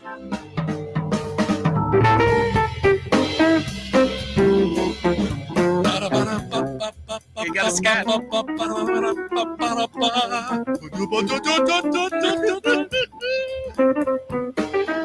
Oh, my goodness. Braves have 5 dongs and 28 total bases today. Thank you, old Dad. Left another 10 on base. That'll happen when you frequent the base paths. You'll leave some on there because it's baseball. So I needed to finally over the weekend, I got my betting app cleared because I told you I had to prove who I was, all this kind of stuff. I don't understand what happened. Hold up a newspaper, all kinds of things. Yeah. They got mad because the utility bill was not with it. Oh, my God. It was nuts. But I don't think they've paid out my future yet on the under 93.5. The Braves can't win 94 games. Hard Rock, let's go. Well, they hold on to that money while they can, Tommy. They're paying off other people for other bets. They don't have to pay you to the end of the season. I suppose maybe that's contractually what is happening. But for any of my NFL futures and they paid off futures, the second they're eliminated from it. Yeah. Live Spectator, I know it's Bayo, but I don't care because it should be Bello. It is spelled that way. But I understand how it works. Yeah, I got to look and see. I had over-under on the Braves, too, and I took the under on that. Did I get paid and you did not because you had the shenanigans with the electric bill? Yeah, they're like, I don't think you live there. I'm like, well, come on over to the house. I mean, what are we doing here? See, I just did face recognition for my betting. Good work out of you. State recognition. We'll talk to you tomorrow on a robust Redemption Thursday. Until then, peace.